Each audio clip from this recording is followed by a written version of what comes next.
Live tonight on American Zombie. Like, say what's up to everybody. Apologies for the delay. I was getting a couple of things ready.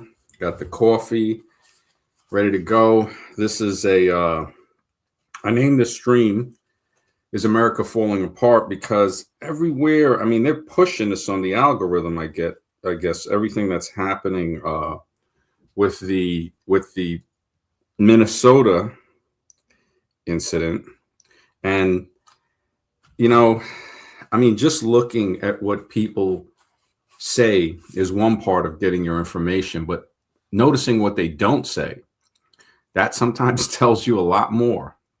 A lot more. The fact that people have automatically, and you see some of these big channels, I mean, just the way you can't trust celebrities, can't trust a lot of big YouTube channels because they are selling out at phenomenal rates. Funny enough, though, some of them, and this is my opinion, of course. Funny enough,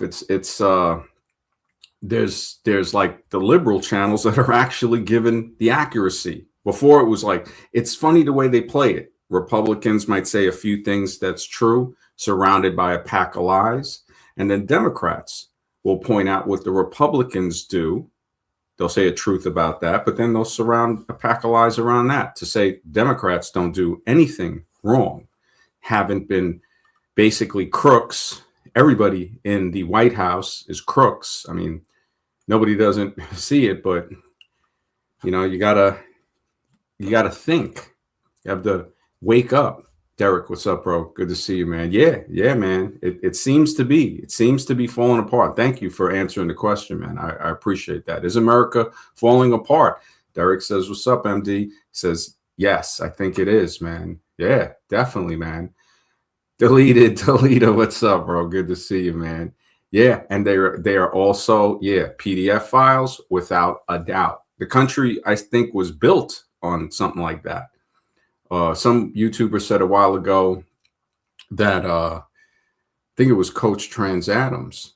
He was saying that in the early 1900s, I think the marriage, the age of consent in America was like 10. That's ridiculous. And now they're trying to act like they're not PDF files. It's like, come on, man. We already know. We know what's up. Mr. Rex, good to see you, my brother. Let's go. Yeah, man. I don't think it's going to be anything civil. You know why? People are too zombified. They will sit back and watch it. It's like, I think it was Nixon. They say, they put the quotes up. Nixon he said, the American people don't believe anything until they see it on TV. And we know Nixon, of course, they have a couple things. Oh, yeah, but he did this. Yeah, but then he also did a couple of other things that got him impeached. And the craziest thing is that what Nixon got impeached for, presidents don't get impeached for today. It's like I said, like, oh, magically they don't do nothing wrong. J.D. Vance, I think, is Trump's vice, basically, let me see, his cheerleader. It's definitely not a vice president. He reminds me, he's like the equivalent of Dan Quayle. How Dan Quayle was to George Bush's father in the presidency. That's the way J.D. Vance is. And to look at that, it comes down to the initials, it just, I don't know, it reminds me of something that's very inbred hillbilly, like Bubba, JD, it's JD Vance. It's like with basically, if you look at qualifications, they have no leadership qualifications. A leader helps the people with him. A boss helps himself. And that's the way they act. They act like people that, well, really, they act more like criminals, but just for the sake of the sake. Divine Hazel, good to see you. She says, I think they want us to think it is. I just remember the promises we were given that the end of the world. Yeah, it's definitely a distraction. I mean, I look at it at when people tell me the end of the world, I'm like, there is no end of the world. The earth is going to keep on with or without humans. And then whatever it is that engineered life, will go on. I mean, to think that it's just us, you know, is just ridiculous. Or just not really caring. That's okay. And most people don't care where we came from. People that come on this stream do, but not other streams. I mean, they're delusional. Drew Ma, my brother, good to see you, man. He's said they have each other. Yeah, man, it's really bad. And Drew, I tell you, he knows a lot about. He speaks truth. When I speak, I told a friend, a close friend, man, it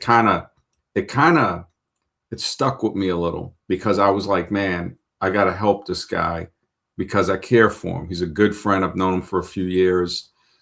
And I told him about the incident of the veteran, you know, the black sergeant who came back from World War II and wanted to use the bathroom on the bus down in South Carolina. And the police chief, they beat him and gouged his eyes out. Now, this is a United States war veteran that came home, World War II, black man, of course, during segregation, and was blinded.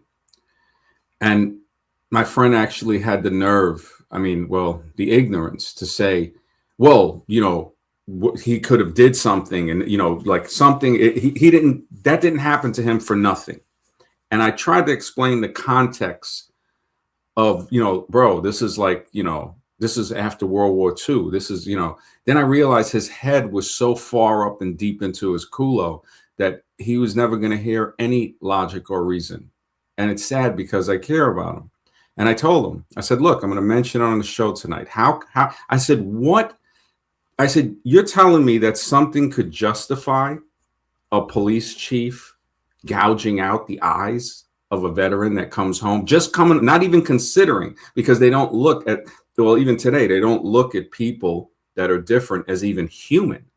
And we know that evolution is there to push that agenda. Evolution plays that pseudoscientific part. Yeah, you know, the ape thing, remember? It's horrible. I think he might come to his senses, because when I was bringing it up, and I understand why he might have said it too, because he goes, look, man, it makes him feel like he feels that what they say, the guilt and stuff like that. And I said, you shouldn't. I said, because, you know, you didn't do it. I said, but you don't want to also, you got to see which side, you know, the way you're looking at stuff. There's nothing to justify what that. And the police chief got acquitted. You know, and then he started saying, well, there would have been a lot of other black people that had things. And I was like, man, now you're scraping the side of the pool. But, you know, it just is nothing I can really say about that. I mean, it's like saying the guy that they say, you know, the video that just happened, that when they took the firearm from him, then they're saying that on the video, I didn't watch all of them, but they're saying that's when they discharged rounds. And it's really crazy, man. I can't believe people just, yeah, it's crazy, bro.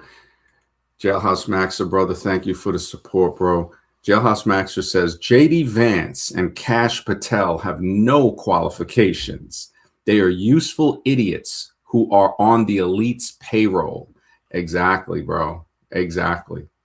They are like, I mean, I don't even know what level of low that I can put them. I mean, Kash Patel is just, you look at that, it's like, wow, is you can, him and JD Vance, the president's hand is so far up his rectum that you can see Trump's fingerprints coming out of JD Vance's lips as he makes his mouth move.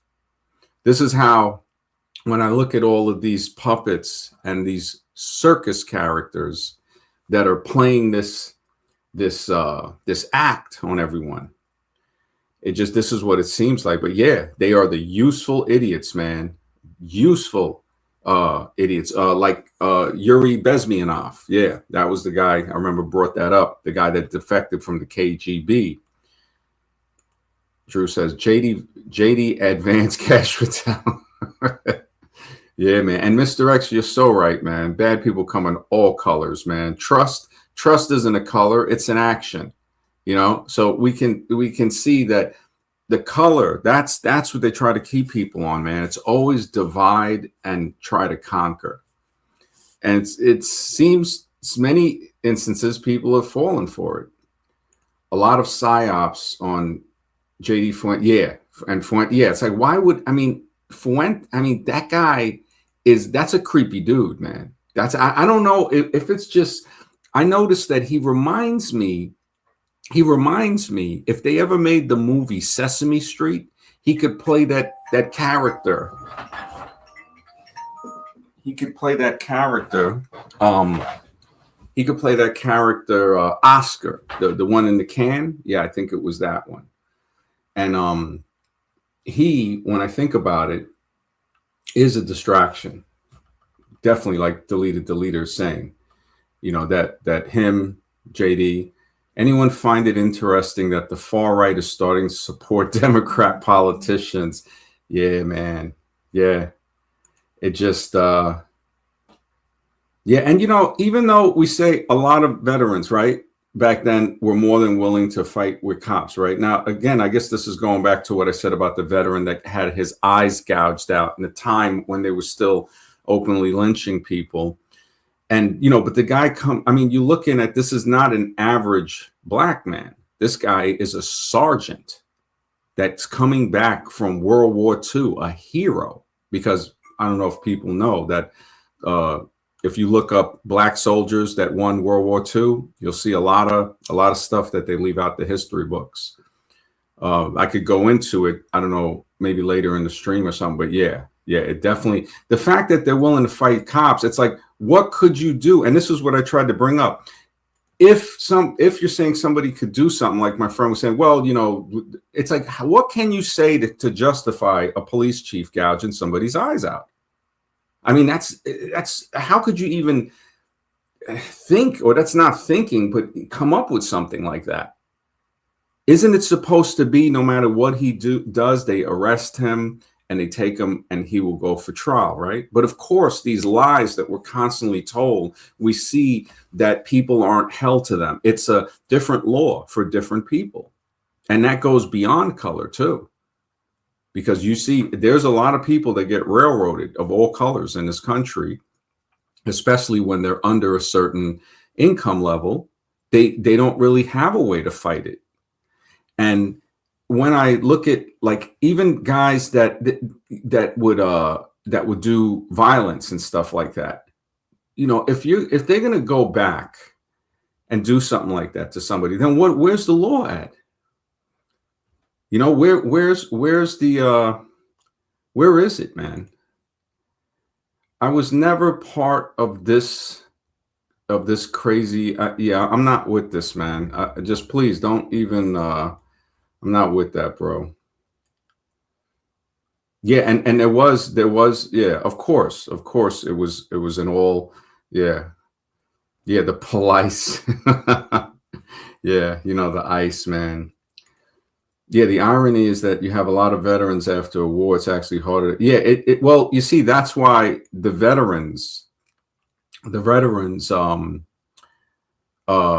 you look at it, I never was, bro. I never was. I hear where you're coming from, but I never was. I made apps. I worked with animators. I'm an animator myself. And it's like, if I write a book about doctors and people think I'm a doctor, it's like, well, I can understand maybe why, but I'm not.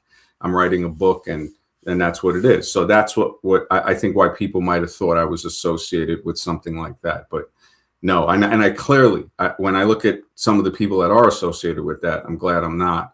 Not saying you are, but yeah, there's a lot of other people like that. Mr. X says, just like Germany in WW2, the mustache man didn't commit genocide. Yeah, exactly. It was the zombies. It was the zombies, just like the ICE. Ice, ice, baby. It just, that's what they do. I mean, the fact that Trump is basically fueling this fire. But just to let people know about, I don't know if they did know about the Monroe Doctrine,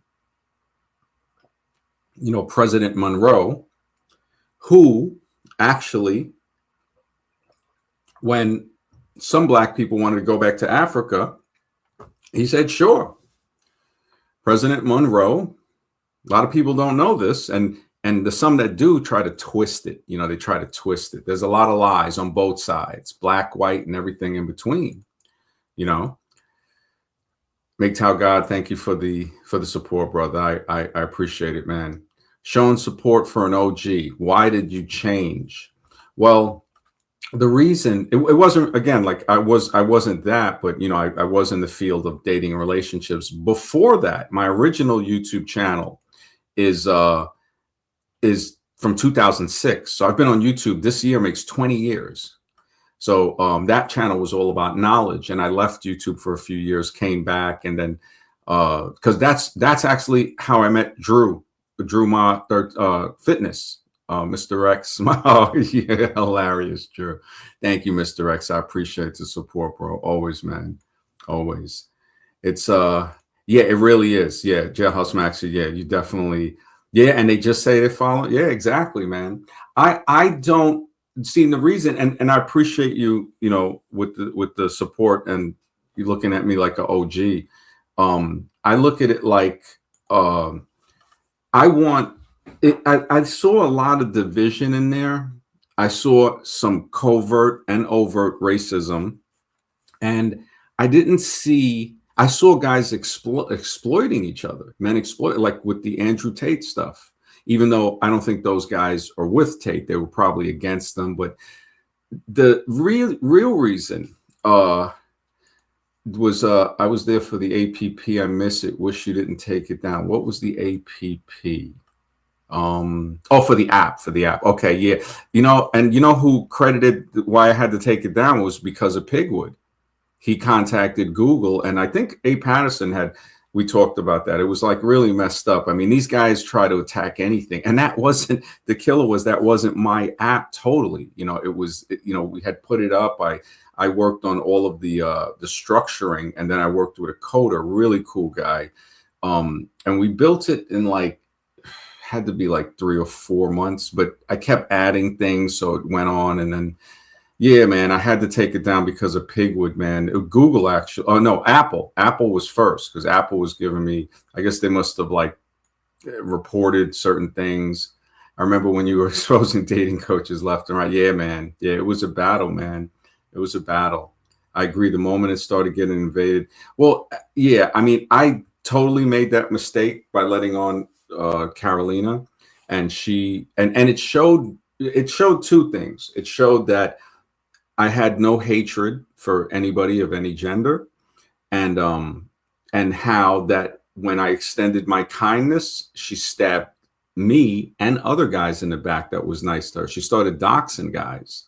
So the kindness was taken for weakness. But when I look at it from a higher vantage point, and you look at Carolina and like, you know, how she was born, where she, you know, she's not the most attractive person in the world, but this determines sometimes the way people act. And maybe she was, you know, went through a lot, but I'm just glad that, you know, I don't mess with them anymore.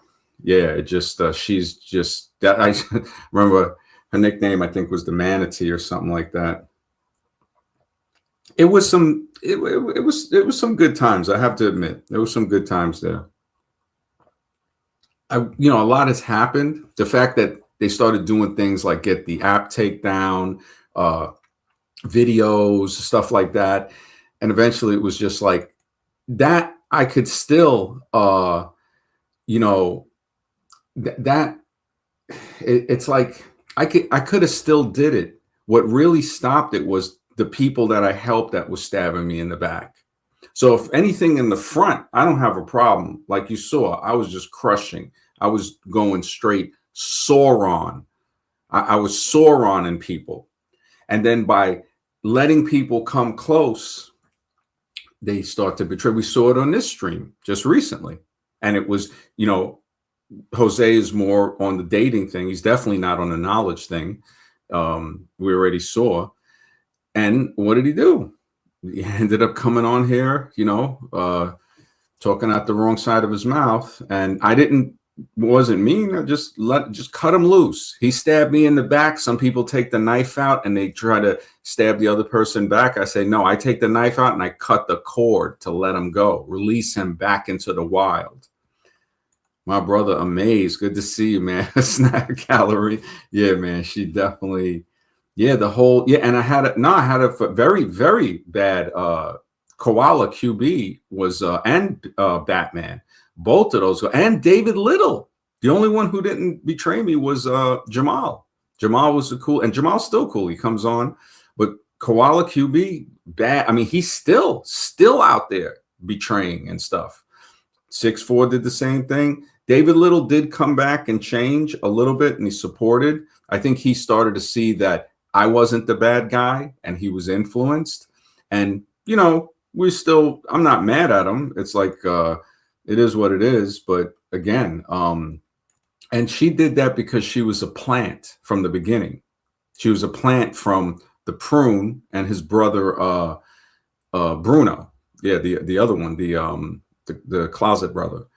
And so she was already that, and I didn't see it. It's like I was saying with Scribe and I, when we used to do it, like, because he was there, but he was just only there for a few months in the beginning. Yeah, I never imagined him doing that either. But you know, I never imagined a lot of people on the other channel doing it too, man.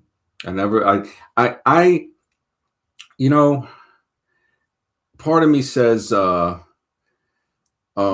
well, you know what it is, and this is why QB wanted me to become a dating coach openly. There's a video up of him talking with somebody on the telephone, and the person had it recorded, and it's up on YouTube. I think A. Patterson had the link, and he was talking about it like, oh, MD doesn't know how powerful he is. He's so powerful. You know, if he would only, you know, listen to us. And they wanted me to do dating coach stuff. And I was like, no. And they got mad. They got real mad. And then they started channels. Like, I inspired them to start the channels, and we were still cool. But then they started doing things like Black Pill dating. And I was like, what? I was like, oh my goodness. So they had that grift. When I saw that, I said, oh, they planned this. They planned this. This did not just happen. Did just not just happen. Yeah, oh my goodness. Is that what he was?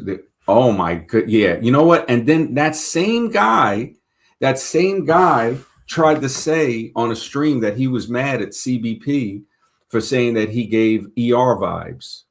And now, yeah, the fact that he advocated that is like, man, I have a lot of respect for your work with the Black Pill books, MD.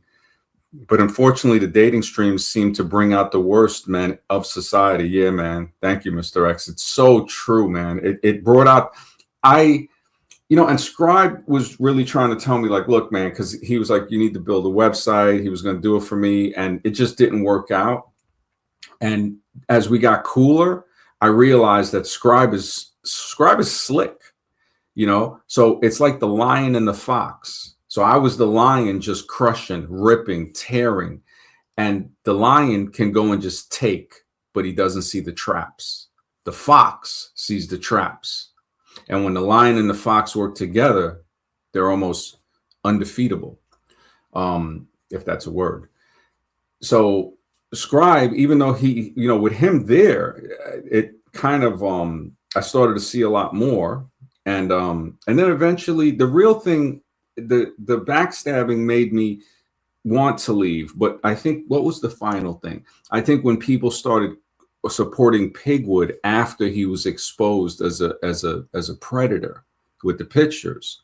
So that was the thing. And that was in 21, early in 21. And I was like, that's it. I was like, that's when I started this channel as Wisdom Radio. I said, that's it. I actually just left the channel, and it was just sitting there.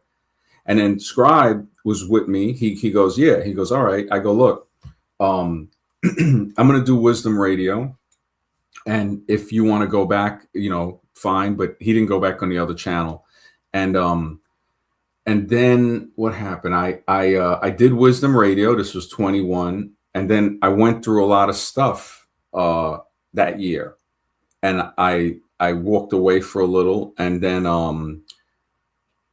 what was it? I think at the end, close to that, I think that the last time I streamed was with it was a big stream with PWF, Playing with Fire, Coach Whitepill, Kevin Wilder, Duke and Don. Remember the little like marsupial looking dude?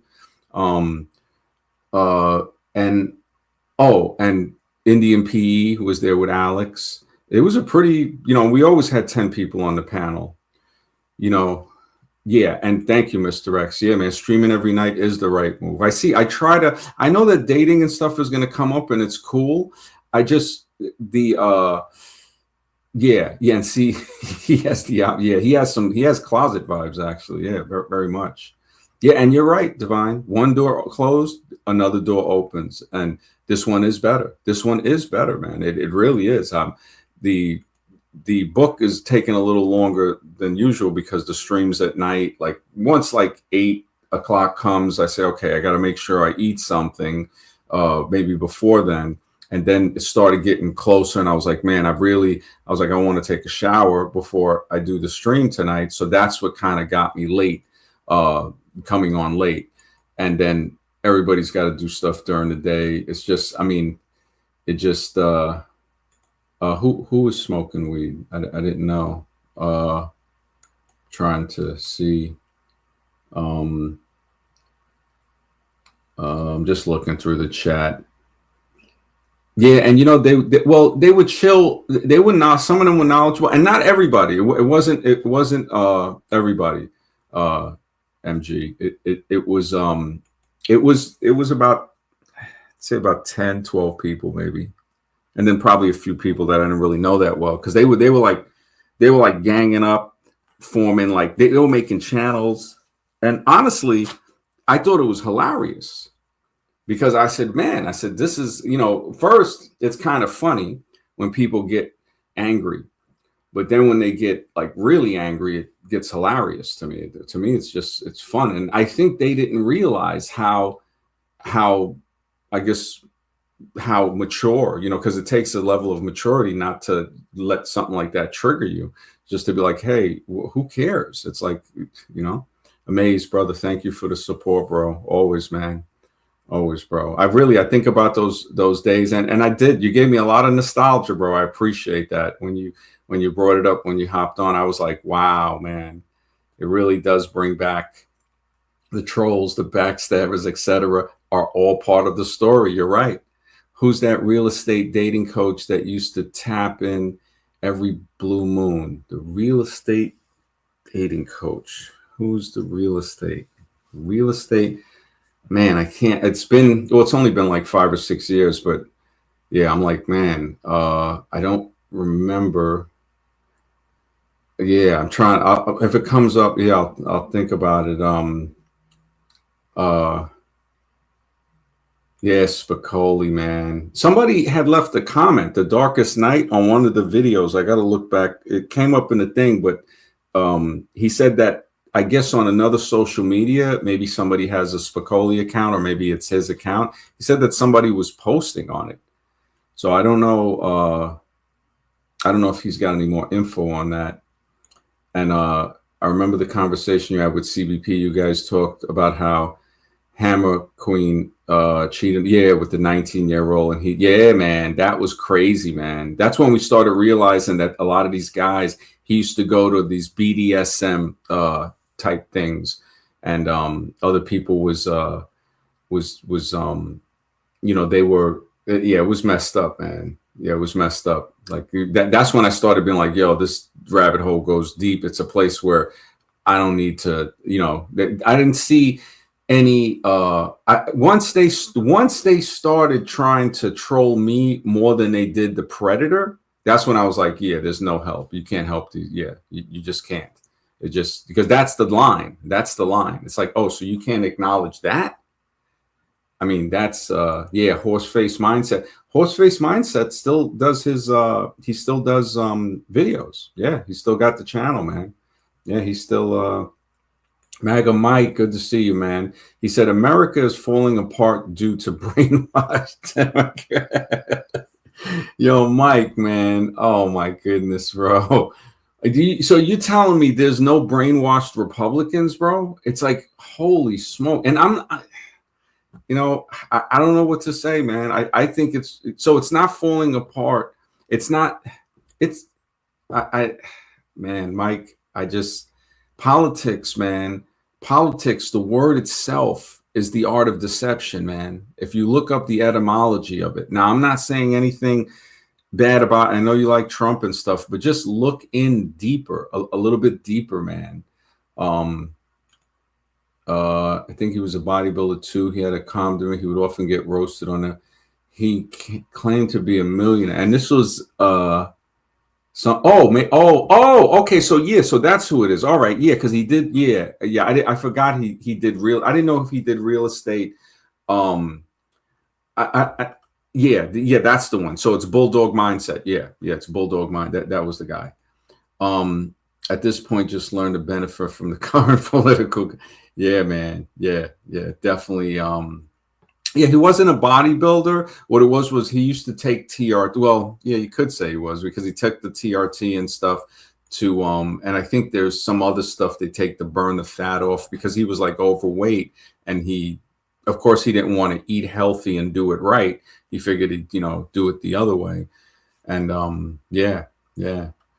I don't know if there was a lot of bots that used to pop in. It was a lot of trolls that used to pop in the chat. Yeah, the guys struggling. Yeah, they are. You can't do much, and you could tell like how somebody's dating life. They're just more cooler. They're more calmer. It's just like, look, man, somebody who, and this is why I don't really like harp on the guys, because they've been through, they go through something every day that that I don't, and other people don't go through. I mean, we do go through stuff, but not like they go through. Like when you look at dating and relationships, it is brutal for some guys. And what hurt them even more, that I would help them with, is that I'm like, look, if you listen to dating coaches and you're getting ripped off, one, you're getting like demoralized, because you're doing stuff that's just right out of a clown show, and you're thinking you're gonna obtain a sexual relationship. That it's insane. And if I was rich, yeah, I could help people, but yeah, it just yeah, no, it was basically the fact that and like I was saying before, they basically said, it's like I said at the beginning of the show, when somebody says something, you learn some things, but by the stuff they don't say, you learn more. And the fact that when I showed that guy to be a predator, and with his own words, so basically psychologically put it to where he said it, the videos, up, all of that stuff still there, people still started like coming in and just they didn't say nothing about it. They had more to say, or only they could only criticize what I said. So I said, what is the sense of this? I said, I don't mind being criticized, but the fact that they're not saying nothing about this serious threat that's in the sphere, and other threats too, that showed me that, okay, these are not the people to be associated with. And it's kind of like, what do they call it? It's like a psychological strategy that pimps use. Not to say anything good about, pimps, but it's like, it's saying that what Iceberg Slim, I don't know if you guys ever read the book Pimp by Iceberg Slim, or there's a few others. And one of the guys were talking about, look, if somebody knows working girls, and you see a regular girl at a bus stop, and you have two of them walk over to stand next to her, and she knows that they're working girls, if she doesn't walk away and leave, psychologically, they know she's susceptible to becoming part of the crew. He says, MGTOW God, thank you, brother, for the support, bro. says, Tribe of Men, need your thoughts on him. Yeah, I remember when he was only like 50,000 subs. I think he's like 500,000 now. There's big stuff, and Scribe's constantly trying to pull me back. I told him, I said, look, I don't want to go back there. I said, unless, something. Jailhouse Max said, thank you, brother, for the support. Jailhouse Max says, I've never seen any amount of 40-year-old dudes in their mom's basement trolling other people online than in the manosphere. You're right, bro. You are so right. And it was funny because it's like when I see what they, I'm looking at them like, bro, people knew me, like that I used to tell about the channel in real life. And they're like, what are these guys talking about? They don't even know who you are. Everything they're saying is false. And I was just like, well, I said, there's a few people that know me in real life that listen to the show. And, they're just like, look, man, they don't even know. They don't have a clue. So I just, I just leave it as I mature more. And they would send me death threats all the time, and I actually miss them. That's the craziest thing. I'm just like, oh, since I don't have that email anymore, and Scribe, the genius of him, we were able to actually sell the channel and everything. And but we could get, I told him, I said, if I make a lot of money, I said, I'll buy it back. But for some reason, I told him, I said, he doesn't want to go there. He wants to start a new one. And I'm like, I ain't messing with the new stuff.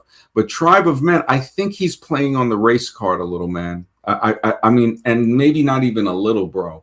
It's like just some of the stuff that I've seen. I've seen the way these guys, and this is another in line with the Is America Falling Apart, that I see it on both sides. Tribe of Men, I think he says he's Romanian and stuff like that.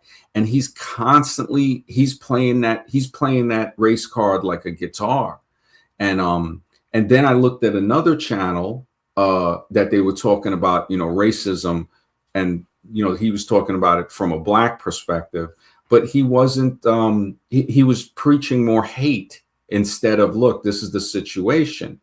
And I was just like, man, that's messed up, because what you're talking about is, this person actually is not at fault for what you're saying. He was race baiting.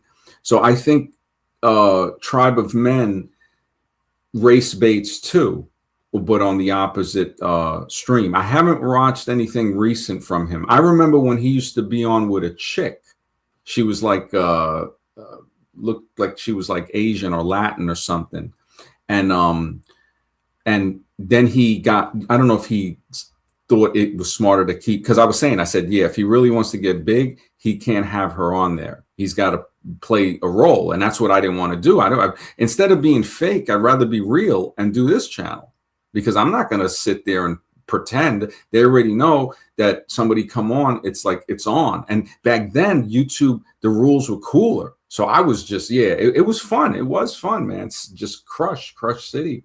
Yeah, midget life dating on that stream. Yeah, he was acting like the stereotypic. And they should have called him out for being, a predator, man. It just, when I looked at that, I said, yeah, there's not much I can really do. We got to get our own platform so we can go full force. I was just talking to Scribe about that today, man. Yeah, I was just talking to him. He was saying it's pot, because I told him, I said, look, he was wondering like, well, how are we going to promote it? I said, we could promote it here. I said, but I said, that's, I said, let me know, because he bills security and all of that, the maintenance for the month and this and that. I said, because, I said, we got to make it reasonable and stuff. But yeah, it might be soon. It might be. Yeah, I think he's compromised by elites and also the sphere in YouTube, that like these people will like, and this is what I've seen in the dating. We see it with the Tate and all of that. Tate and them, you notice they play hard on the racism too, the innuendos, this is a thing. And really, I forgot who it was that was saying, they said it has a problem. That's part of splitting America apart too, man. I mean, men, we make up, we are the people that basically, well, I can't take full credit and say that, because there is something behind the scenes, but men are the force. Women are the soft force, the strong and the weak. like in the in science, you have electromagnetism, gravity, the strong force and the weak force. But in knowing that, right, the odd thing about it is that that the weak force is actually stronger than the strong force. I remember I was speaking with a scientist on a talk show about 10 years ago, and he laughed when I said that. He goes, that is kind of funny. I said, yeah. I said, and when people say, well, what do you mean the weak force is stronger than the strong force? I'm like, well, it's like anything, like you hold something, you got the strength to hold 50 pounds, which is heavy, of a dumbbell in your hand. How long can you hold it? So the strength is there. And the strong force, we're not denying that the strong does not exist, but you can only hold it for so long. Weakness always wins in the end. So when we look at, when they try to say, okay, man and woman, and they try to classify it in different things, men are stronger in general than women. We are the stronger sex, but the female it can be looked at as the weak force or the soft force or the yielding force. And the man is the firm force, the strong force. So if we look at it that way, okay, nobody gets offended. But if you have, let's look at it like a lake, right? If a lake is sitting in a certain area, the strength of the containment around the perimeter of the lake or the circumference of the lake is what's keeping it. You're seeing strength hold back the weakness of water. But as the water starts to evaporate, there's no way for the strength to hold it back. It's like sand slipping through your hands, weakly slipping through. That's how the weak force is stronger. It's like, I tell guys, I'm like, listen, one thing you'll never do, and you might think you did it or something, you'll never win an argument with a woman. You'll never. And that's respect to women, actually.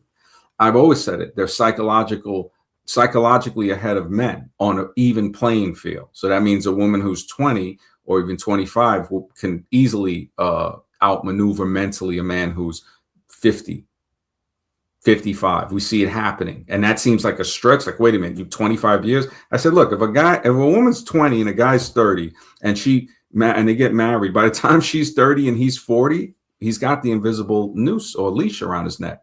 And this is not saying anything bad about either side. It's saying, look, this is what it is. This is where I'm acknowledging that. Because remember, if you don't respect, like two boxers, if one doesn't respect the power of the other, he can get knocked out. With women, if you don't respect their power, we've already seen. And really, it's when being a man, one thing I think most of the guys didn't understand, I let them know, look, being a man, you got to realize one thing, everything is your fault. Everything, whether you're right or wrong.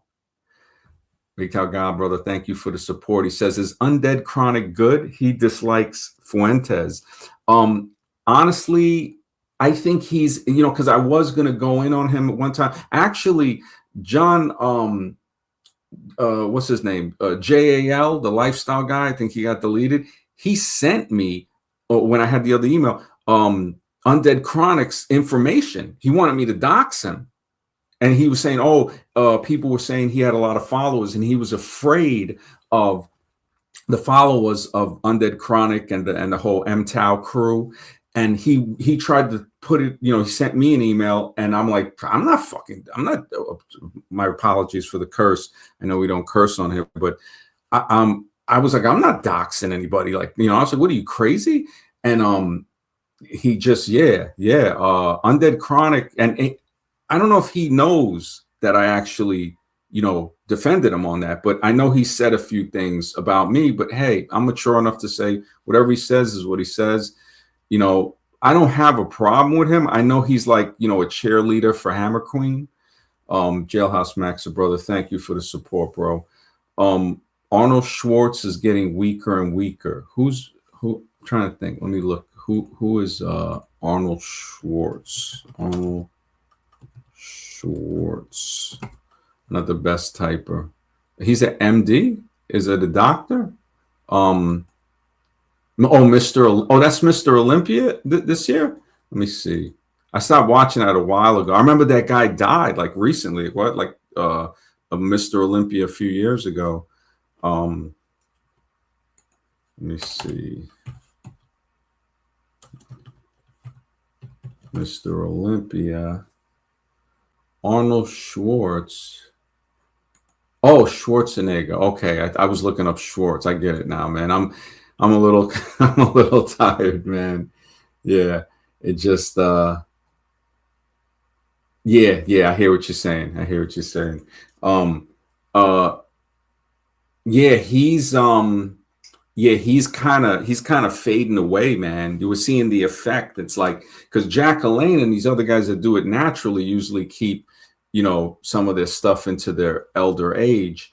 I think Jack lived to like his 90s or something and died from like pneumonia or something. Even the Juice Man, Jay Cordage. I actually on my first channel when I used to do knowledge and stuff, I used to eat a lot of raw foods, be, kind of vegetarianish and stuff, but I'd also eat, fish and things. But he had left a comment because I had a video about raw foods. I was like, wow. And YouTube wasn't as big back then. Back then, when I was on YouTube, when I started the channel in 06, I think by 09 or 2010, there was the biggest channel on YouTube was like 3 million subs.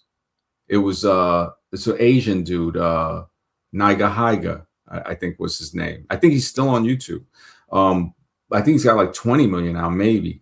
But that's how, I mean, it was the Wild West. It was beautiful back then. From 26 to about 2011, 2012, Google started implementing their stuff around them. So I thought they bought YouTube around them, but I think they bought it a few years earlier. And then I said, you know what? I went to Blog Talk Radio because Blog Talk Radio was like how we're doing now. It was like a live stream where we could talk to each other. I could rotate up to 5 pictures, but people could call in and they had a chat. So people could be in the chat and so they could be in the chat and be talking and also call in and be on the show. And you could have like, I think it was like 20 or 30 people on the show. Oh no, I hear what you're saying here. Weakness is greater than strength. Yeah, and it's showing how he was so strong and he's just getting weird. Yeah, it shows us in the end the weak, because I used to have a hard time comprehending that when I was young. I'm like, wait a minute. So you got the weak force and a strong force, and you're telling me the weak force is stronger than a strong force. And you think, you say, wait a minute, because I wasn't really a smart kid. I mean, there was a lot of trauma. Just school itself was traumatizing to me. That's why I didn't really go a lot once it got to like high school.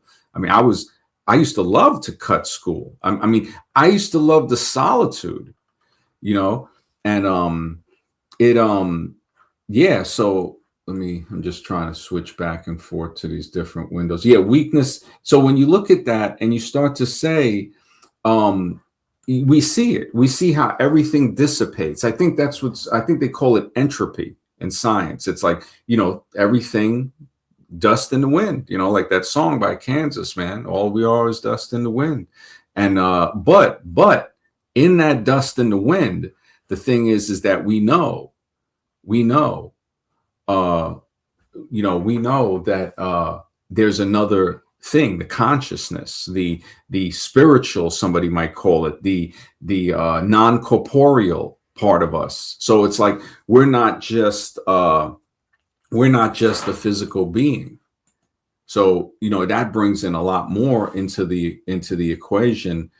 I see you have never trusted Google even back then. Or what do you mean by that? Was there any type of thing that I misinterpret some?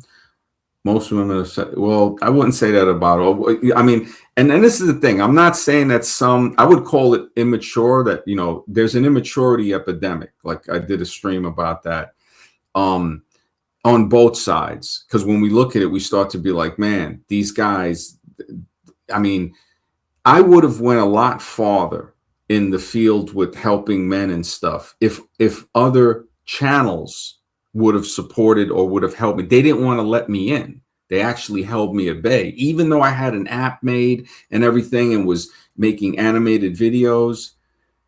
Oh yeah. Oh, that's what it was. Yeah. Even back then, bro, I kind of, when Google bought it, what it was, I don't know if you remember MySpace. MySpace was, I remember 04, 05, 06, around there, 07 even. I think I was on MySpace back and forth. And I also did a little bit of dating on the computer those years, you know, because that's when it first popped up. And I was going all over, man. Chicks were coming on New York. I mean, it was great. You know, we're chilling in Manhattan, and I didn't realize, like, I was still, you know, BP'd, but when I should have known, like, when I had put a picture up, I was just chilling, like, hey, you know, like, I think I was like in wilderness or something, or at a park. And then I just said, you know what, man, I didn't see much action happening. And then I took off my shirt and took a picture, like flexing and stuff. And I'm not saying I'm a bot. I'm just an athletic guy. I'm not like, you know, you know, just like people might mistaken me for like a slim basketball player or something. And I'm only 6'1". So, but it just, I noticed how the computer dating was like, wow, this is easy, you know, and I'm meeting better quality chicks that I wouldn't really meet in society, because in society, you know, you got to just, it's like the luck of the draw to meet somebody. If you say somebody goes to an establishment like a nightclub, which I didn't really like nightclubs. Say they go to like a lounge, and they go there on Thursday, you go on Friday. It's like, oh, you missed her, you didn't meet her. But online, this is why online changed that whole scenario, man. Yeah, it just changed it to a point of guys, and I got to give it to a lot of, it's usually, and this is the thing, even with the country, on how it seems to be falling apart, or it's really feeling it's giving everybody a nervous feeling. Most people, I think the people that aren't nervous, the people that are supporting what is going on with the Minnesota thing, I mean, I don't understand the logic. That's why I brought up the soldier that was, you know, gouged out after, you know, World War II when he came back. I left. The reason I left when Google bought it was, with the MySpace days and the early YouTube space, you could customize your page. You could customize artwork. You had a chat thing. It was different, and it was a 5-star rating system. It wasn't a thumbs up, thumbs down. But you know, so it was no, definitely not as advanced as it is now, but it was better in many ways. It was cooler. I mean, you everybody had their own. You could put a custom color on your page. You could, you know, mess with the colors, and I think you could even put background pics. And when Google bought it, they made it just a block, like a gray block, like a dark gray block and something else. And I was just like, man, you know, I was like, this is it kind of, I was seeing, it was just like from MySpace to Facebook. MySpace, you could customize stuff, all of this, put music on your page, all of everything. But then Facebook, just bland, blue and white. And what's blue and white? The cops. So Facebook was basically Tracebook. And we see now that that's what it is, because you're using your full name, you're contacting people. You know, I had army buddies and stuff contact me, and I was like, yeah, I ain't messing with Facebook. I was like, this is even though I was glad to talk to some people, but it's like the government knows everything. Even the computer itself, it's like you can't hide from this. I had to actually accept that, because I was a person that I wasn't really. I don't have a problem with being in the open. But I'm not a person that's looking for publicity like that. Like, you see people get on the camera and they get on, they go, you know, certain on shows, and it's like they're attention junkies, you know, and it just, you know, I'm more, the knowledge based stuff fits me. Like, I like it more. And that's why it wasn't a big thing to come back to start this channel, because I had originally started my other channel, which is still up. And you know, it still has, I think, like 2,300, 2,400 subscribers. But I mean, I haven't posted a video in many years on there. But that was all knowledge. That was all talking about knowledgeable stuff. I also talked about a little bit of words and stuff like that. And when I left, after Google had started implementing their rules, Blog Talk Radio was like the live stream are now. And that's when Drew Ma had a show. That's where I met Drew Ma Fitness. So he I was on, I think it was another show, Lennon Honors show. He has a page, I think a YouTube page still. That's how I first saw Lennon Honor, but he also had a radio show, and I went on his show, and Drew heard me on there, and he goes, "Hey, you can come on my show too, man. It'd be great. You're always, it'd be great." So then I went on his show a few times, and it was cool. It was kind of like a live stream. It was a live stream without like how this, you can just click the StreamYard, or you can jump in the chat. The only difference with that is you had to call in, so from a number. So I guess you could call in from Google or a cell phone or something like that. And even when I did the show, you had to call in too. So I had to do the show from my cell phone. I don't think Blog Talk had the technology that was hooked up to where you could do it from the computer. You could listen to it on the computer, but to be, it would work with the phone, because you'd be talking on the phone. You'd call in, be like, okay, start the show now. You press 1, all of this stuff, and they just they were in action till like 20, I think, last year. Yeah. And so it's funny because I met Drew on there, and now Drew, we stayed in contact, and he's now on YouTube, and he came in the chat. But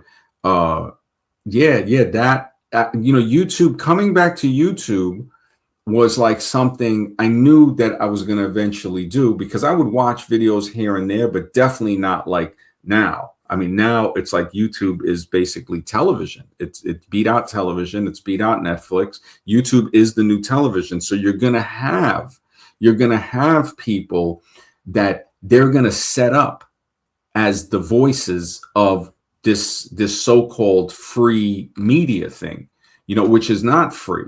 We already know. MDY was all good art made centuries. Why was all good art made centuries ago? Italian Renaissance. I don't think it was really good art. Like, when I think about it, it's good, but it's not really great. And then, I wonder, it's like, when I look back at history, I'm not even sure if anything, like, now I got to question everything. When I look back, I'm like, so how do I verify if he really made it? And then again, art has a lot to do with, when I look at, there's art from around the world that's pretty good. I'm not saying Michelangelo stuff ain't good. He's definitely got some good stuff. Where is that thing? The thing with the tribe of men thing that you were asking about, MG, is that, I think he's one of the guys that they're also said, they have these people, being that he's got 500,000 subscribers, you get noticed once you figure out how to get to these certain points. And once they get an in, and YouTube, everything is surveilled, they'll say, hey, you know what? Let's have this guy do what we want in this field. And Tribe of Men seems to be more in that field again of men, but like Dirty Eddie said, they sell hate, they sell fear, they sell anxiety, they sell pipe dreams. And when I used to notice that about all the complaining, about, oh, well, women, this, and I'm just like, I love women. That's when I realized, I said, these guys might not be straight. And hey, if they don't want to, fine, that's cool. But I'm not into that hate stuff. Just like when we talk about the race stuff and all of that, I'm like, look, I acknowledge fully. I mean, racism it messes everything up. I mean, it's a mental illness, and it's something that needs to be talked about, but not with the hate. And that's what I see these other channels like Fuentes. I've seen a lot of the guys in in certain sections. The race thing, it's just it's something that I feel, the human origins is something that I want to do, but it's something that I feel that I can talk about and keep people on a straight and narrow, to say, look, this is how we talk about subjects like this without making it worse. Because I notice a lot of these channels, when they try to acknowledge or they try to say, okay, yeah, this tragedy, this thing happened, this tragic event, like the guy, the soldier that got, you know, the stuff, or even Rosewood in Florida, back in, you know, the early 1900s.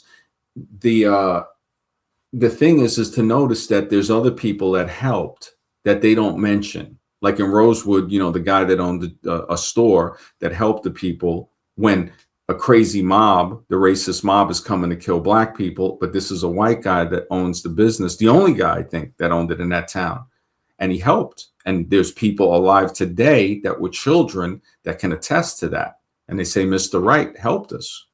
He was the one that got the train to get there. Now, when you tell stories like this, it brings people together more. And also it's telling it in the proper way. Now, there's other ones where it was just atrocities, like, you know, they talk certain things about Black Wall Street and stuff like that, where they just, you know, you're seeing like some massive just killing of people that was very, very based on, you know, like jealousy and envy. And I mean, because it was kind of similar to the Matrix, actually.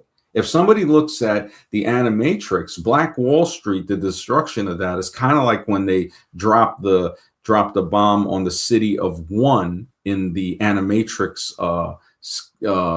There's like a skit for the Second Renaissance, and it explained how the war between the humans and the robots started. It was the humans that started it.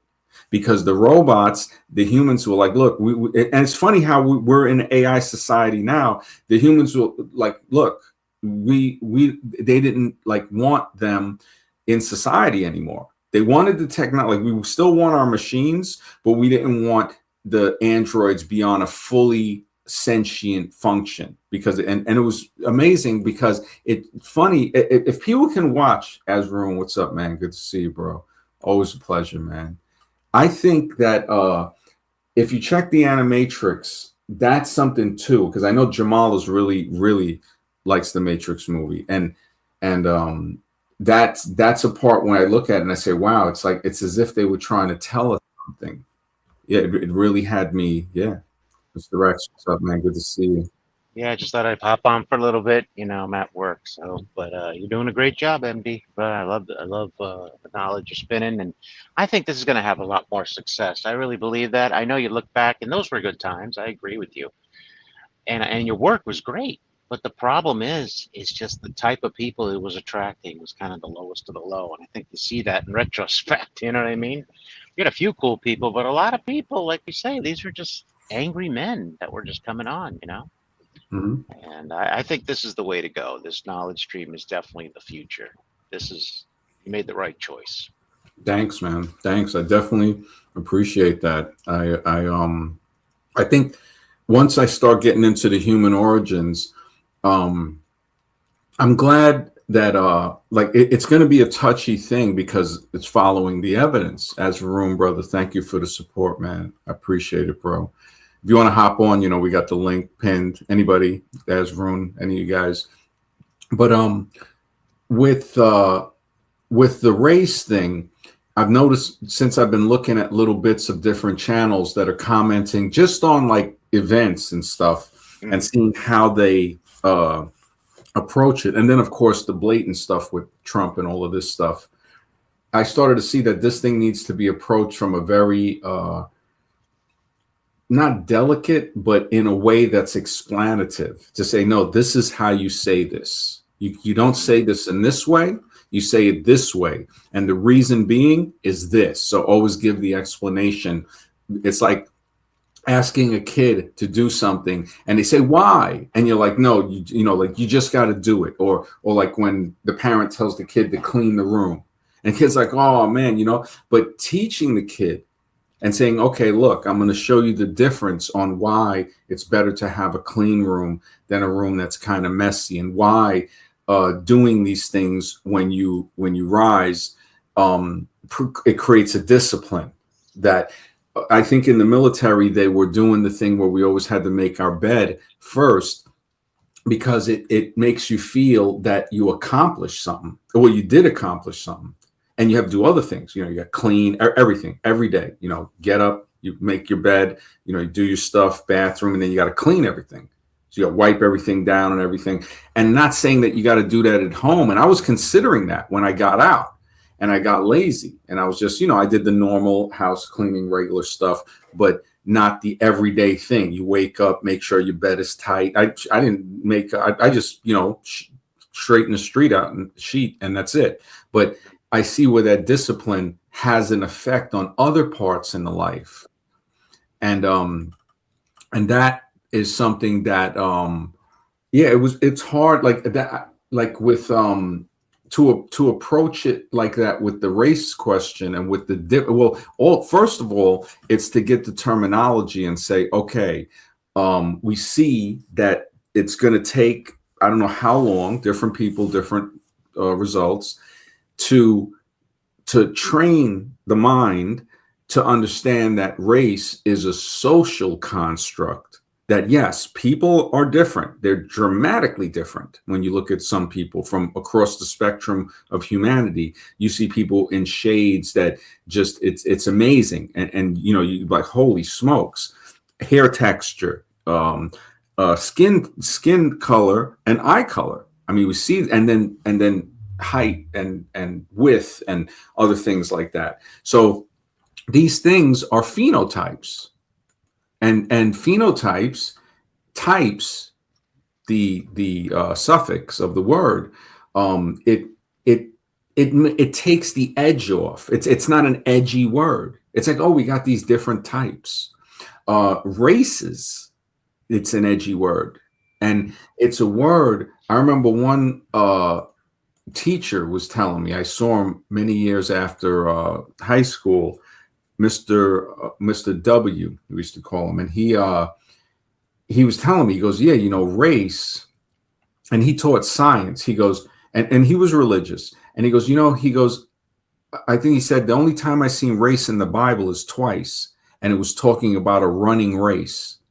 And he goes, I don't understand, you know, and this was like at least 20 years ago when I spoke with him, and he was just like, I could see how perplexed he was, like how people were so hung up on this race.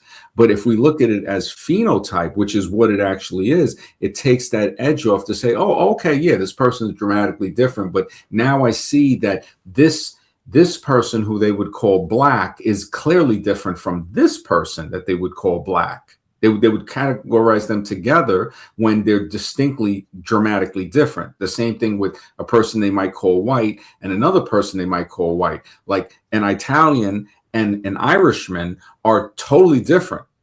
You know, you in New York, if you, like back in the day, if you knew and if you knew a guy was Irish, like you'd say you're in a pub or something and you call him an Italian, it's like a very disrespectful. You know, it's like saying, well, what are you trying to say, man? You know, and the same thing with Italian. You know, if you say, you know, what are you, Irish? And he's like, nah, man, I'm Italian. You know, this, and it's like, holy smokes. So when people get defensive about that, we see that there's an immature ego there that needs to somehow develop, and somehow it's not clear enough. It would need to be steps. And this is another reason that I was saying with the knowledge, it's good, but I have to make sure I'm doing it step by step by step, where people can review it and say, oh, this is easy to assimilate. Like one time I gave a lecture in I think 2009, and this guy knew, after the lecture, he told me, he goes, hey man, that was a great lecture. He goes, but you know, you can't feed a baby steak. And I thought about what he said, because the lecture was on nicotine and cigarettes. And I had a friend who used to do art, and I said, look, I need you to draw like a human male body with the you know, the veins and everything in it. And I showed how cigarettes was when they spray nicotine on it, it frees the base molecule. So when people smoke cigarettes that have nicotine sprayed on it, tobacco basically, the freeing the base molecule, that's where you go get the word freebase. So when people smoke freebase cocaine, that's where it gets, it's the base molecule is free. It's crazy. It's crazy. Science is amazing, man, when I think about it. And it's really cocaine hydrochloride, you know, because it eats through, you know, if people knew if they just studied a little, or even just spoke with somebody. And that's why I'm doing this service too, as a part of too. They say that you can learn so much from speaking to a wise person for just 15 minutes than a lifetime of listening to a fool. And I'm Yeah. not saying I'm a wise person. I'm saying when I read that saying years ago, I wanted to meet wise people. I was like, man, I was like, wow. I was like, I need to, talk with people that actually have knowledge. And this is what we do. You have knowledge as Varun has knowledge. And I'm like, wow, look at that. And people might say, well, it's MD's show, whatever. And I'm like, well, yeah, it is. But the people that I have come on here, it took a while. And we see the past 5 years to get it to where, and I didn't mean to get it like this. It just happened. But the last, I guess, on this channel is sort of like making sure, like, okay, look, we can have a little fun on here, but we need to make sure who we have the best shows with, and not just a best show for people, but best show in the sense of a show that, wow, we really learned a lot in this show, and it was a fun learning, and it was a diverse, it was wide, it was not a constricted conversation, which sometimes constricted conversations are good, to where we stay on one topic and we say, okay, well, this is the itinerary. But being that I don't really prepare much, because I'm basically like kind of coming late to the stream and all of that, making it right on the fly, 8 o'clock, I'm trying to think of a thumbnail. And I had something for today and I forgot. I should have wrote it down, because I'll do it tomorrow. It was going to be about the Minnesota thing, but I said, I was going to put it in the title, because I'm noticing people are doing the all right. I'm just writing Well, down. it's an interesting thing about race that you brought up, because if evolution were true, can racism really exist? If evolution was true, could racism exist? Yeah. Like, I'm trying, like, what do you mean? Like, Well, because if evolution were true and there's no moral lawmaker, basically, is it possible for such a thing to exist where people can be oppressed, demeaned, be treated less than? Is it possible if there's no moral absolute that exists out in the, what we call the ether, we can call it, or whatever? Because if we're just evolving from basically primordial soup, is there really, could something like racism actually be there?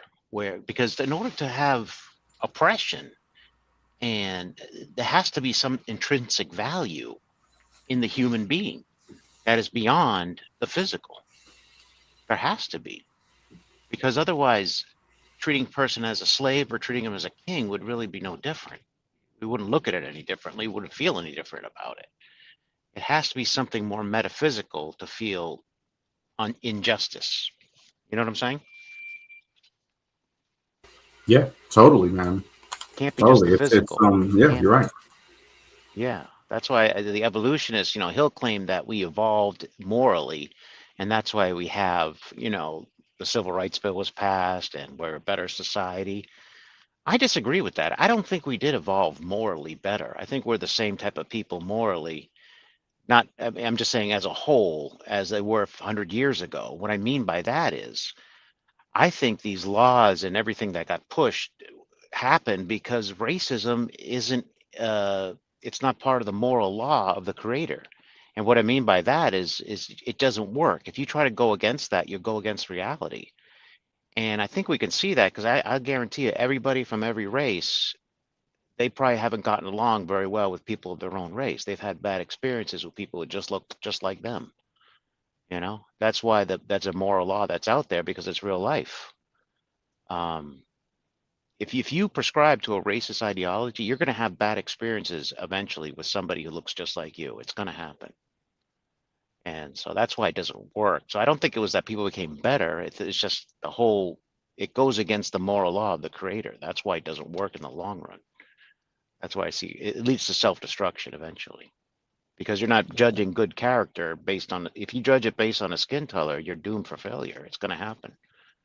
Um, Yeah. Well, the whole thing of the reducing the morality stuff, that's what they did to try to exonerate all of the murder and genocide throughout history, to say it's just evolution.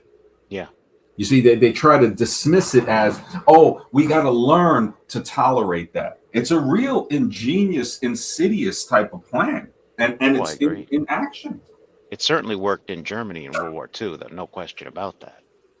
But then to be fair to the Germans too, there were plenty of Germans who spoke out against it and they got either imprisoned or taken out. Because that's what happens under a dictatorship. Anybody who tried to overthrow the dictator, they were easily weeded out and taken out. So those people were under oppression too, because yeah. Yeah. The thing is, actually, I read that book, Hitler and His God. The reason why racism became so strong, especially amongst Europeans and especially particularly amongst Germans, was that compared to all the Europeans, they were looked down upon the most. Actually, even Martin Luther, when he started the Protestant Reformation movement, was disgusted at the way everyone looked down upon Germany. There was a lot of inferiority complex in Germany. I don't know where that book went, but the foundation of that book actually will show how Hitler came to power, why he actually like believed in this Aryan thing actually, and the Aryan thing was stolen from Indians. Yeah, I was about to Aryan say is that. It came from India. Yeah. But yeah yeah Hitler was also Aryan, part of the Thule Society too. So there was yeah yeah. occult practices going on within that regime. Yeah. Aryan means noble actually. So how can you what they did was highly, it was very horrifying. How can you call that noble? Aryan means noble. But there was definitely a religious aspect to it, a occult Yeah. practice that was going on within the Nazi party. There's no question about it. Um, and he sent them into a war. Look, Hitler didn't even like the Germans that much because he sent them to a Yeah, war. yeah, They had no chance of winning. A lot yeah. of He Germans himself, died. Millions of them died in that war. yeah, you're right, Mr. X, because he himself said, when I say Aryans, I don't mean the Germans. There'll be a new race created. Yeah. They'll be bought from some other planet. He had said that they will be the ones who will actually rule, not these Germans over here. He never liked the German public actually. Yeah, I agree. I agree 100%. And he was far from being what he thought, well, what was prescribed as an Aryan. He was anything but, Yeah, so yeah. yeah, He looked more like a comedian actually. yeah, yeah.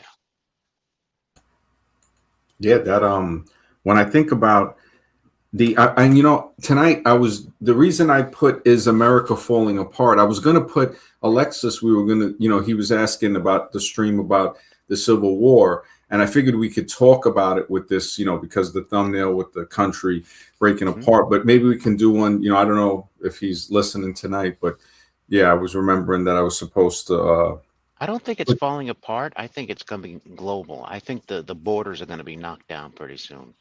We're going into a one world government. That's what seems to be the case.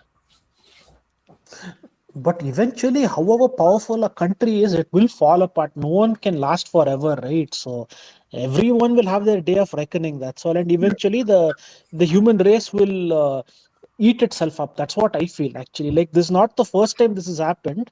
Again, we'll be reduced to some primitive level, and then we'll have to rise up from there.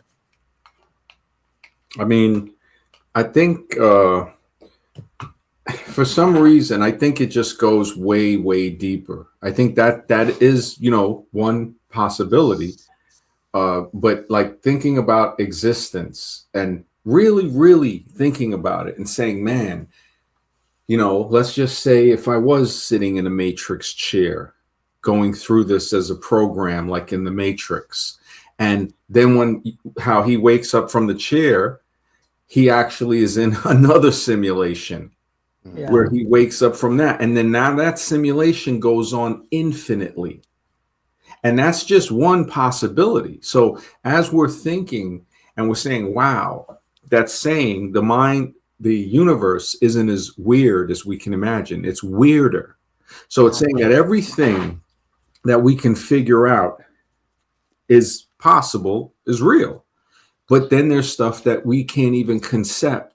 We don't have the conceptualization. And if we look at our pattern of how we learned things, not the process of learning, but what we've learned, and say, yeah, I see how things, to learn things and how things happen. Like I see how that grows. I see how there's something where the knowing of something, like where's the physical part of that? Like they'll say, oh, but it's the brain. It's the brain. It's like, I don't know. It's like, wait a second. Is it really? and how Divine Hazel had pointed out, they do this, in her opinion, is because they don't want to do the spiritual work. They don't want to look inside. And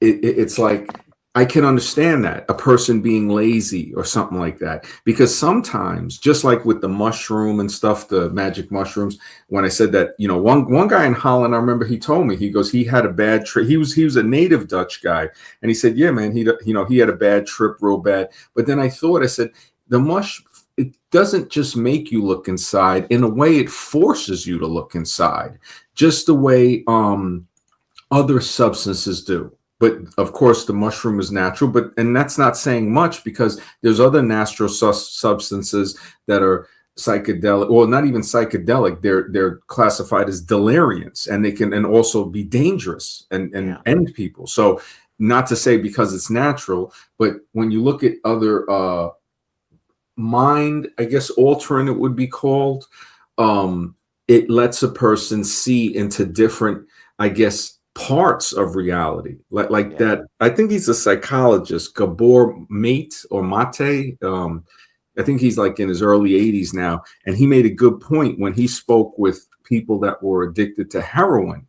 and he said that described to him, it was like a warm hug from a mother, like the mother hugging and a warm comfort blanket, and just a very warm, comfortable, nurturing feeling. And he said that he thinks from his research, it's pointing toward all the people didn't experience that as a child, as when they were younger. So this particular drug that they were addicted to, that's the feeling it was giving them.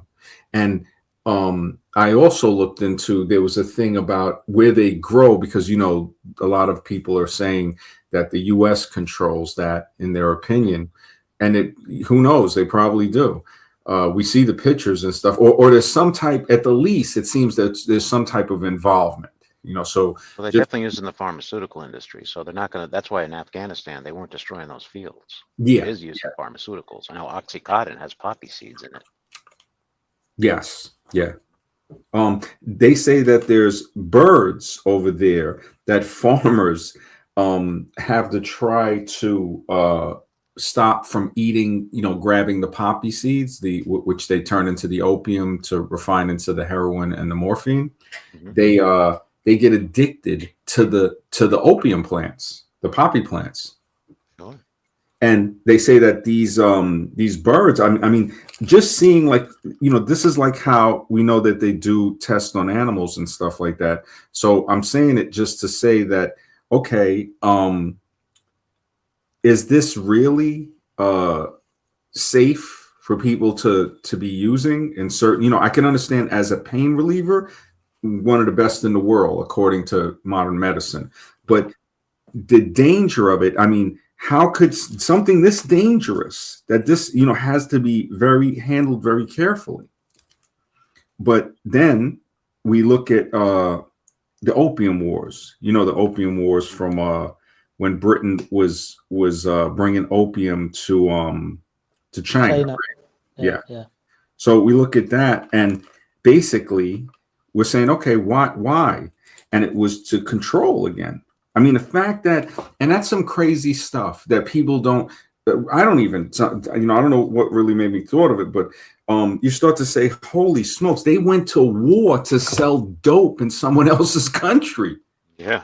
I mean, that's, now I see, it's like the gangsterness of that, the whole, it's like Noam Chomsky said, even though he's still, kind of untrustworthy as far as, he supported the magic potion, but he said they're just gangs of gangsters, the governments, the governments are gangs of gangsters. It's crazy because the amount of people I saw that supported the magic potion, and now there's a lot of stuff and research on YouTube that people are putting out videos about it. But it's like, it shows me who people those are the most, not to say all of them, but I would predict that those are the same people that support this incident in Minnesota. I mean, just looking at that. Now, I'm not saying there ain't something, stuff going on, all around the country that's crazy. Yeah, there's crazy stuff. It does need to be addressed. But the stuff they're showing us, it either is some type of orchestrated show that maybe the people in that area, I mean, I don't know, like some type of orchestrated like event or something, or like how the news only focuses on certain things. It could be something like that, but it's not what we're seeing. We're seeing like, man, why am I being so distracted by Trump and this stuff that's going on in Minnesota? I mean, they're pushing this hard. Everywhere you look, you're seeing this, right? So why? It's like, I know there's more important stuff. I'm not saying this isn't needs to, doesn't need to be addressed. It does, but this is at best mid-level. And I understand, okay, things going on, happening around the country. One guy I saw in Louisiana, they're saying one of the agents was graping a woman since last year. And I think they just caught him in January. And now I think he's going to be sentenced in April. And they said that they were witnesses and all type of stuff. So they you're seeing like, and they were saying this is the only one that you caught so far. So they said that, they know other stuff is going on. So you're having that happen. Then you're having these channels like, I think it was Officer Tatum. They might as well call him Officer Hatem. I mean, the guy is just like a total, like, full-blown supporter of anything that Trump does. Now, to be a full-blown supporter of anyone, like full-blown, like say, okay, well, what if the person did this, right? And then, of course, a normal person would say, well, yeah, I couldn't support that, that it shows you the level of like a level of obedience that's almost robotic. I mean, I don't even know what to call it. I mean, that guy and a few, we see it with the whole thing with Fuentes. All these guys are like orchestrated robots that if you really look at the pattern, you can almost predict what's going to come next. Yeah. And I called this out back when Tate first came on the scene. Once you see them, once I saw him associating with Butt Plug Fitness on the show with Officer Tatum did that? No. Andrew Tate. I mean, Andrew Tate. Oh, Andrew Tate. Yeah. He, I realized, I said, okay, he's straight grifters, because birds of the same feather flock together. And also in like the thing I was saying about with the pimps and stuff is that you look at that and you say, yeah, if you're associating with that, you're suspicious right off the bat as a not trustworthy person. It's like seeing a girl who is hanging out with somebody who does crime or something, and you would say, that's not good. Or seeing a guy hanging out with somebody that that say is part of a group, like say it's either if it's a black or white supremacist group, that, hey man, anybody that's associating with that, I have to put on. I don't want to, there's no really like hanging out or anything with this person. It's sort of like now there's a point to be talking and saying, hey man, so what's up with your thoughts on, like how Azrun was saying, the Hindu stuff, the research that I've done, because I've had shows back in like on Blog Talk Radio where I did talk about stuff like that. Where it's just like, I looked over at the chat and I got distracted. What was I just saying? MD, I wanted to tell you one more thing.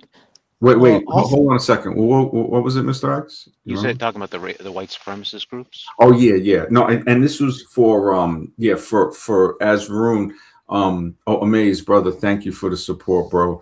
I appreciate it. He says, MD, you have no idea how nostalgic your streams feel to me. Take me back to simpler days when life felt lighter. What song? Keep song what you do. Keep doing what you do. Thank you, brother. I appreciate it, man. I appreciate the support, bro. It really, I think about the simpler days. Every day I get so much nostalgia, man. It really, I figure I just want to, hopefully I can produce these things quickly. And I'm really enjoying doing the shows every day. Some days it gets a little tough. Like some days are definitely better than others. This is a good day. I can feel the vibe. The Your topic heart's is, in it. Your heart's in it, MD. I yeah, think that's what the big deal is compared to the old streams. Yeah, your heart was in that too during the heyday, but how long could it be in there? You know what I mean? New yeah, topics. You Yeah, know what I mean? You can't stay on the same topic forever. You know what I mean? yeah, correct. yeah, yeah, But it's I think your true. heart's really into this to this. So I see why you have this passion. It's good. You got to keep going. You got to Yeah, keep pushing. yeah. No, I definitely, I want to bring it into something. I'm glad that people still, come on and stuff too. And I'm happy to do the stream just with commentary. If once I can start uh collecting and orchestrating enough info to where, because that's what the book is really going to be part for too, because then I can show the charts. I can say, okay, this is the evolution chart that they're trying to say, and now this is where the genetic research is pointing toward how different humans will start to react to different types of environments, and just show people like, okay, this is the way to properly scientifically assess what is you know where these changes might have occurred or how they might have occurred. But the thing also to kind of, what's the word, like to kind of like keep on the mind is kind of like, to always have something to where it's like, okay, with the human origin thing, yeah, it's like I'm trying to think how to explain it, because with the chart, see, that's why, it's trying to explain something without the chart. It's like when you can compare things and say, okay, this was, and you know this very well, Mr. X and as room, because you know the evolution propaganda, and say, well, this is what they say. They're saying that they made, that this is, a being, they found 3 bones, and they said this ape man exists now, and no other bones, and we see the incomplete stuff, and then, like you said, the March of Progress, that poster's totally fabricate, it's totally, Right. it's like when something is made, yeah, it's not much you can really say, man. It's hard to deny that something engineered it. It's like finding anything that somebody made. You say, okay, you find a skateboard. That skateboard didn't just develop from nothing. And this could sound simple or whatever, but we can use any example for it of anything that's made. We could say, hey, when you look at that somebody made that. If it's a human production. BMA says, May says, I've been here since 2020. We used to be until 4 or 5 on Saturday nights.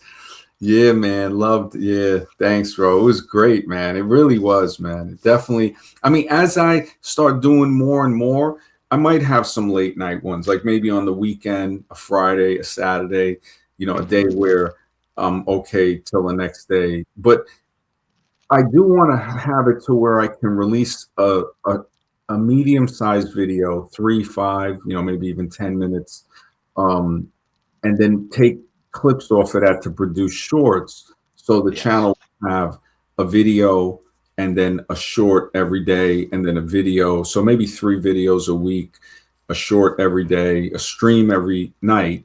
And that kind of makes it fuller. It starts to like now make it fuller to explain like the little clips of okay, this is what they said on how humans developed the blue eye.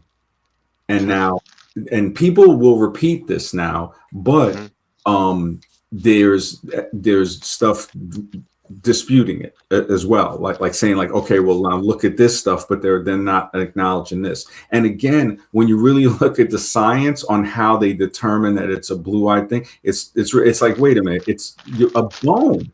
It's like the genetic marker And this is the thing that people now comes into belief, because it's either they might say, well, you're not a scientific lab technician. And I'm like, well, do I need to be a scientific lab technician? All I need to do is be able to understand the material and decipher it the way a doctor can read the test results from certain tests. And you say, okay, your saline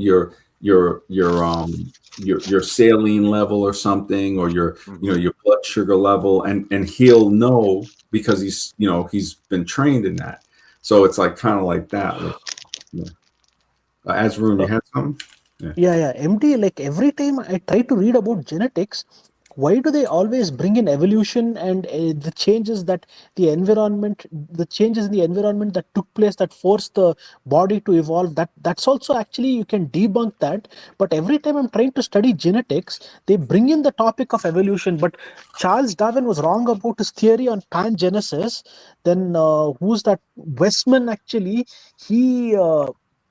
Cut off the tails of many mice, and he would make these mice breed with each other for 22 generations, and then he would notice that they wouldn't acquire the characteristics of the severe tails. So Weismann, he created this germ plasm theory, and he said that actually the germ cells only, the information of your biological makeup gets transferred through through the reproduction process, and the somatic cells, they contain other cells regarding the nerve cells, the bone cells. So the germ cells are different, and the somatic cells are different. But what Charles Darwin said is that that he and one more person, I forgot, Lamarck, yeah, Lamarck, they said that you can the person, when he works out or something like that, he'll develop strong forearms. The same trait will be passed on to the next generation. But Weismann actually debunked this. So if that's the case, we evolving from apes doesn't make sense, no, MD. Yeah, it totally doesn't make sense. And you're right. Scientifically, it it doesn't hold up scientifically, because and I don't want to get deep into it right now, because the charts will help me get like really, but I'll be explanative. But if you understand, and Mr. X and other people as well, that with charts and stuff it's easier, but it also should be able to be lightly explained without the charts, because we're all at least knowledgeable of the stuff that they're putting out there. And they're, one, to address what you said, they're always putting in evolution, and you're absolutely right. It's actually to the point where it's almost like it's sickening at a point to where it's just like, holy smokes, this has nothing to do with telling me about the subject. Maybe it's an animal. Oh, this animal has this ability and it comes out at night and all of that. And then they throw it in there because it evolved over, 3 billion years. I'm just like, what the heck? I'm like, man, I just want to know about the animal. You showing me this insect or something. It has an ability to mix chemicals that creates like a chemical reaction, the bomb beetle or something, or even the parasitic wasp. And the wasp that injects the caterpillar that grows the larva and all of that. And then boom, this process, was developed over 300 million years of evolution. And I'm like, what? Why would? And that's just throwing out random numbers. There's no scientific formulation to come up with 300 million years. You're just throwing out numbers. Just throwing it out there. Yeah, just rolling dice and just saying, okay, this is what we'll tell them to believe. And I tell you, man, the craziest thing is when people believe it. Then now I see the smartest way to deal with that is to say, okay, now it's forcing me to either get smart or continually evade and argue with people, because you can't avoid. Well, you don't have to argue with them, but you're always going to have to encounter them. I mean, the zombies, they're everywhere. And it's kind of like, it's like you have to have a disguise. And people know this because they call it the mask, the different mask we wear throughout society. You can't act the same way in certain circumstances, like acting the way we act right now, talking on this show. If I was on Piers Morgan, wearing a suit, talking with them. I don't have to act like a totally different person, but I would have to make sure I'm acting in a different, like more professional Right. act.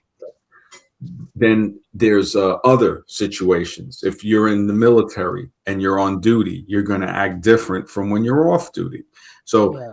depending on the situation, but then of course we know the stuff that most people refer to is when people put on a fake act. Now we can put this in a non-deceptive way with people that do performances like acting, music, stuff like that. Okay, we know they're acting, but then there's people that do it and we don't know they're acting, and we get tricked. We can get tricked.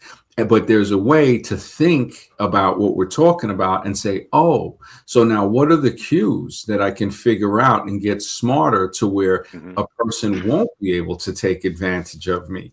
And the part is too that's messed up is that now the morality of a person's character comes into question, because this information is very knowledgeable, because if you know it, you can control people with it. And that's what we see. That's what's happening right now. We see like, holy smokes, if I don't think, I'm in the matrix again. It's like they got me over here. And this is something like watching say a senseless movie, listening to too much senseless music. It's sort of like, oh, you're in a stupor. And in a stupor, that's where the word stupid comes from, in Latin. And it's nothing offensive. It's saying, hey, snap out of it. You're in a stupor. Another word that is a synonym for it is amazed.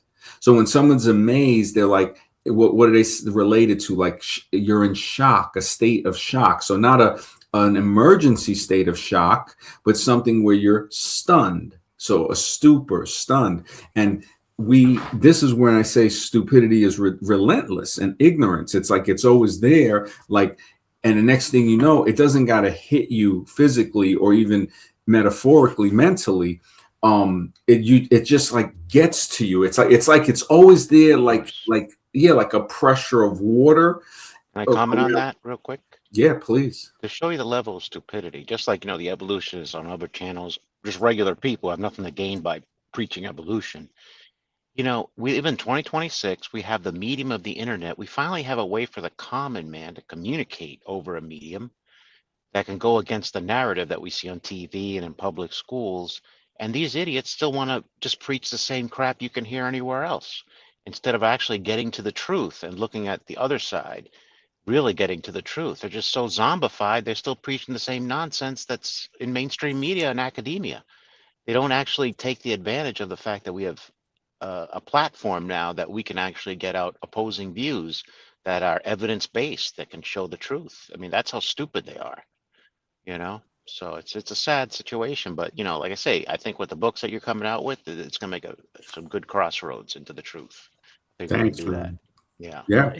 MD, I wanted to ask you a question. Mhm.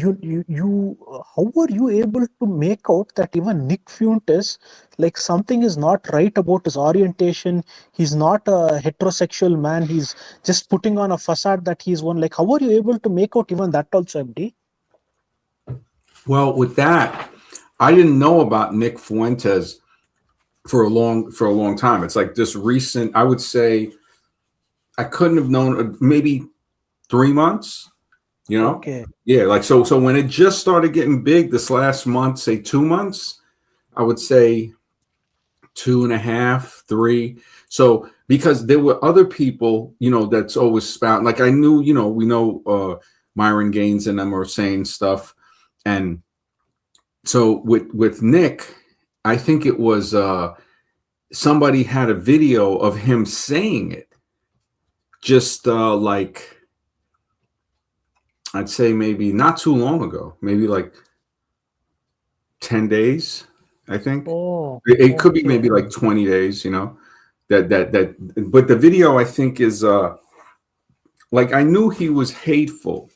And this is the thing, that when somebody is very hateful like that, usually this is not like, you're the exception to the rule, because you're using learning and knowledge, and yeah, you wanted to have a relationship and all of that, but something, I guess, about the learning and maybe your culture or how you were raised, it has you accept reality. You're saying, hey, and so now that's the key with Nick. I noticed that he was he just the fact of how hateful he was toward people in general, and also I knew off the bat when I heard the name was Fuentes. I'm like, wait a minute, that's a Spanish last name. Yeah, Mexican. So, yeah, exactly. So you're never gonna he might think he knows it, but I used to tell guys this when I was in the military. It's like, look, because I've been around people that had relatives and people that were in that type of stuff, into that stuff. When you're in the Army, you're next to everybody, and you start to see how people operate, and it just, yeah, man, that type of stuff. The whole thing, the fact that they took the Aryan word that's in what was that, in the Mahabharata or the Ramayana, like the No, it predated Ramayana and Mahabharata. It was like, it was meant to mean that a noble person is fit to rule. Aryan means noble. So yeah, the Nazis perverted that yeah, meaning into saying that theirs yeah, is the most noblest of all and they're fit to rule. So Aryan is actually, they stole it from us, just yeah, like the way they stole the swastika from us. yeah, yeah, and they try to say Pervert it.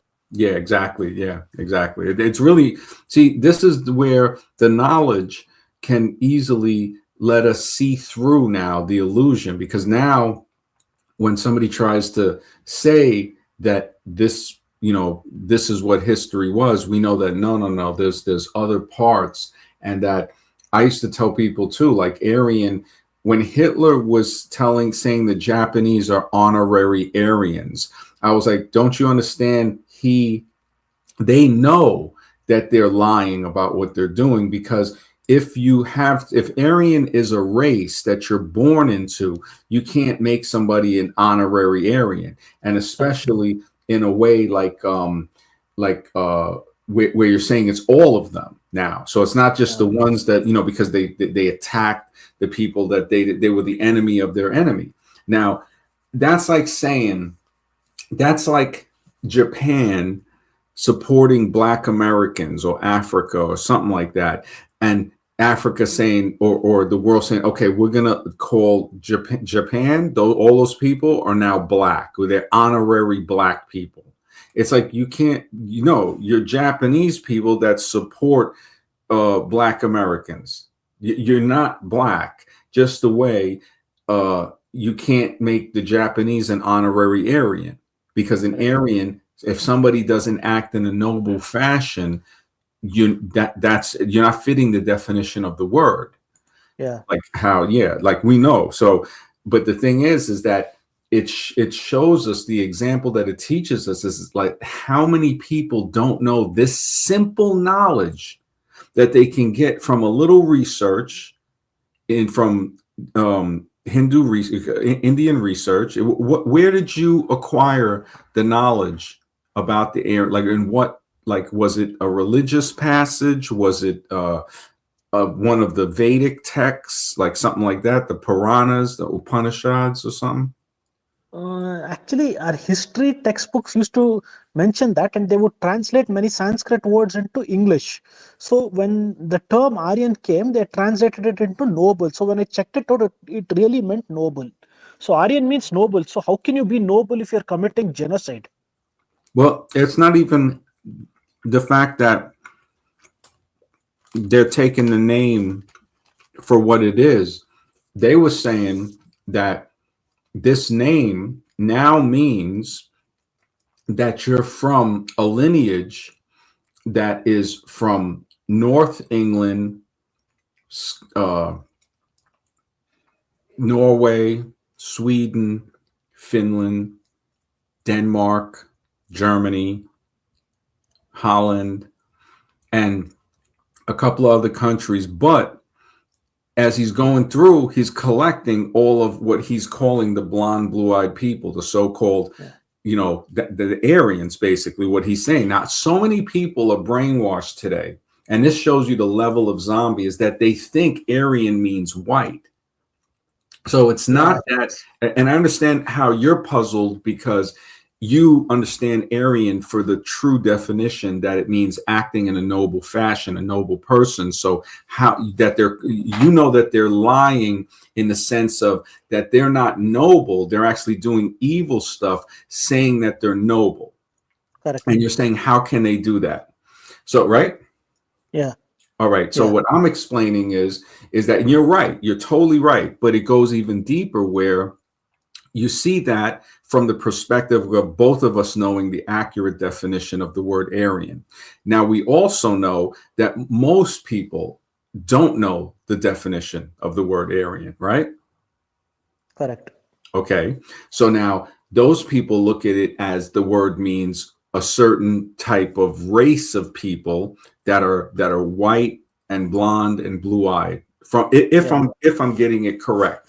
Now, so from Hitler, what he is doing, and the crazy thing is he goes around and people are believing this without any type of just thinking.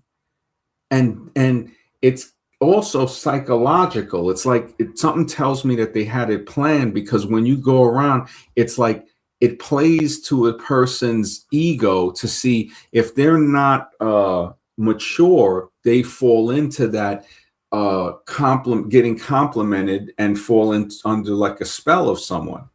To like someone says, hey, I think you'd be a great carpenter. I own a company, and I'll have somebody train you for free, and you can be a carpenter.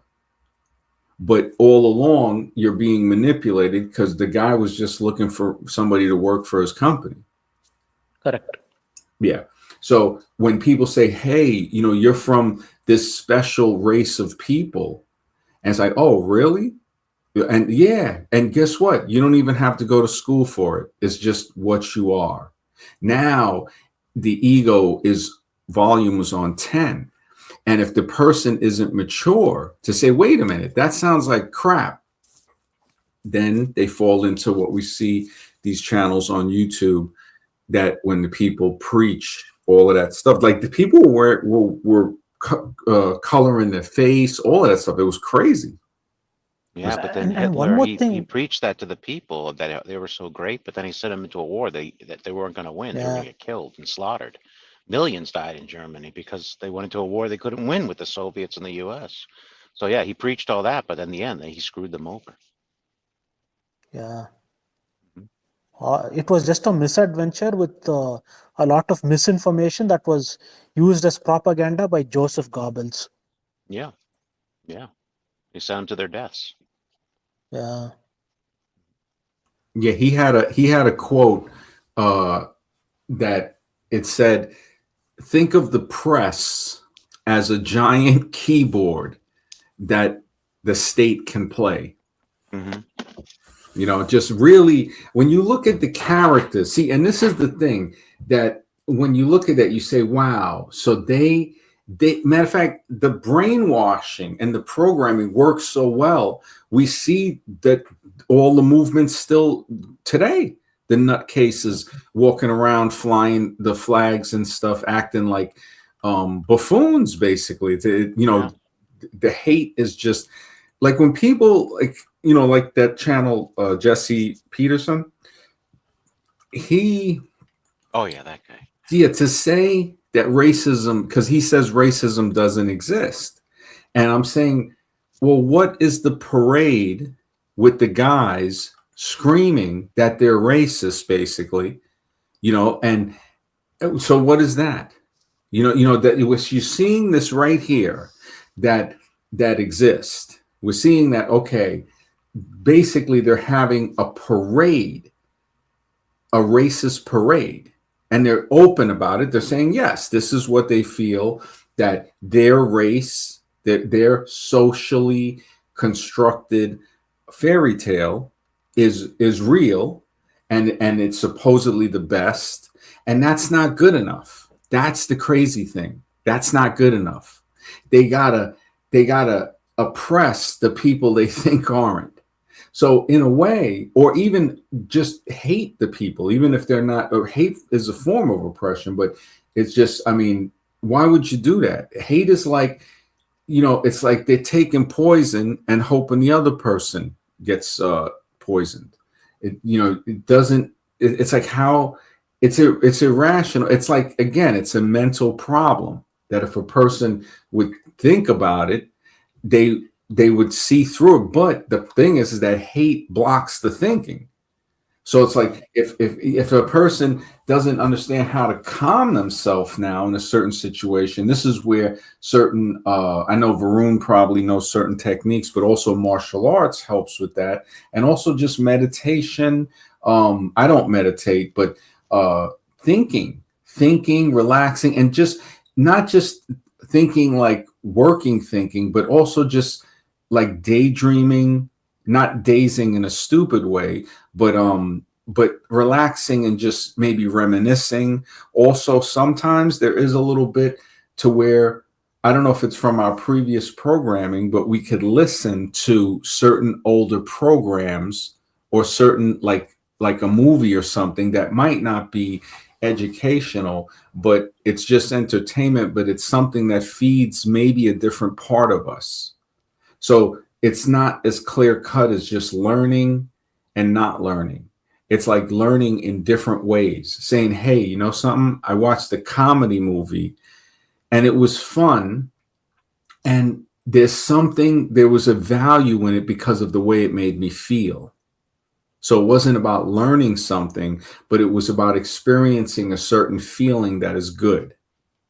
And for some reason in modern society, they don't look at stuff like that as very valuable, like or something that, let's say, wait a minute, you don't need that. It's like, something, I think we might need that. Or it could just be zombie addiction from television as a kid, even though I didn't watch a lot of television as a kid, but it's either or. It's definitely not. But when you think about the fact that the TV, especially those cathode ray TVs, were putting out certain radiation levels of different things, and those things can affect a person's mind. Like I think Dr. OTT has a video on YouTube. It's an older video from like the 60s in Technicolor. No, it might be from the 50s. It's like in Technicolor. And it was showing how certain lighting can affect people's behavior. And it was doing a study on schools. And you could see like certain lighting and certain, again, it went into the television thing, certain, if a thing isn't in tune, the radiation coming off the tube can make people, it can affect their behavior, anxious, anxiety, hyperactivity and stuff like that. And you say, wait a second, it's almost unbelievable. So because somebody would say, wait, so you're telling me that a television set, that with a cathode tube that they had when did they stop that? 20 years ago, right? Like, so 2006, you could still find people with a big monitor, right? Like, or definitely 2002. If I don't know, but yeah. So, when I look at that, I say, okay, you have the monitor and it's sort of like, this thing, somebody might say, no, so you're telling me this thing is releasing radiation that could affect my behavior? And it's like, it does almost seem like it couldn't be true. But when a person looks up the stuff that they have online, the schematics, how the tube works, the electricity that's required to power it, it's easy to look up the radiation that would be coming off of it, how certain dials or things that's built into the set can be adjusted to, and it'll adjust the amount of radiation that coming out in a certain way. So, to think about this, it's definitely, yes, a totally, thank you, Divine. television's patent, yeah, it indicated the TV was a brainwashing machine. That it had and anybody can look up the patent for TV. It can affect the subliminal. I think it was talking about. I mean, for the fact that they have stuff like this from over 50 years ago, and now we're into flat screen LED. I mean, the technology, the brain, it's basically, yeah, it's a brainwashing device or a brain programming device. But the thing is that I wonder, I want to say it can be used for good, like having conversations like this, learning from one another and saying, wow, this is, I learned something that actually can help improve my life and improve the life of others.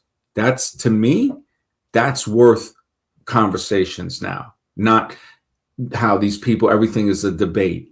They want to debate. Now, I can understand presenting evidence and saying, look, this evidence shows that what we were told is incorrect. That's actually important. Very important, actually. Azroon, did you have something? Yeah, you were talking about Brandon Tatum, no, MD. I just wanted to say that he also spews a lot of hatred, right? A lot. Tree of Logic, yeah, Tree of Logic. There's one more channel. She was able to she pinpointed one very sinister fact about him. When he was a police officer, he planted evidence against a person. He's not a very trustworthy person. Brandon Tatum. Wow. Wow. I was wondering if there was anything because people were leaving comments saying they were saying, yeah, this guy when he was a cop, like imagine when he was a cop, he would have been a dirty cop. So Yeah, wow. he was. Wow. That is like, that's amazing.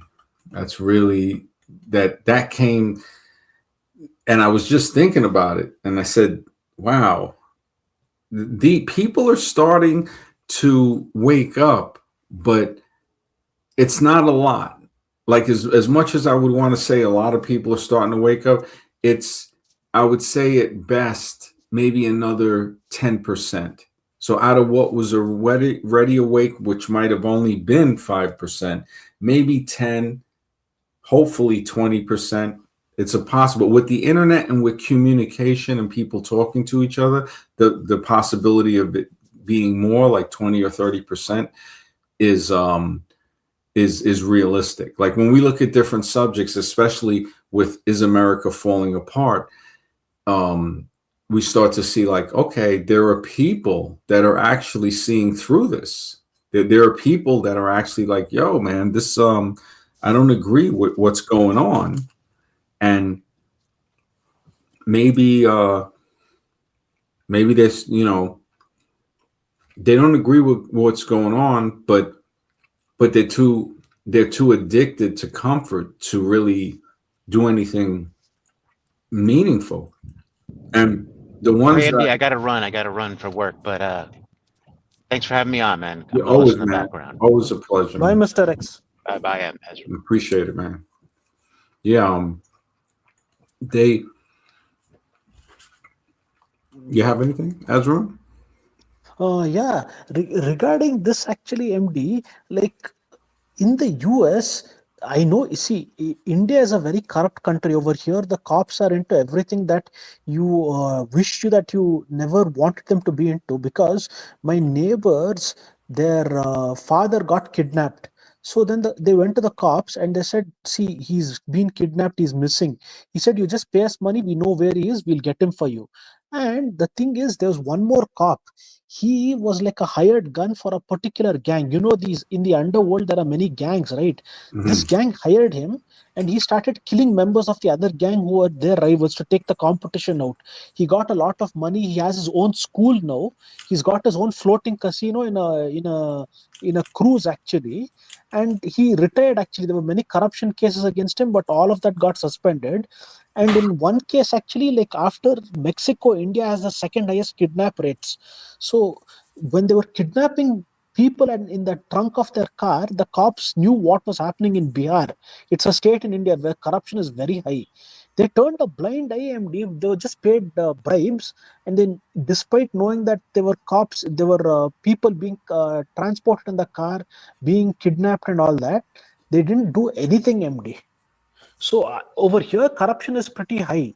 But in the US, how does, like, are there any cops caught for bribery or extortion, or are there cops who play hired guns for a particular criminal gang to take out the other competition, or have any cops transported drug money across the border to into the US, or allowed drugs to go into the US after being bribed? Has anything like that happened over there, MD?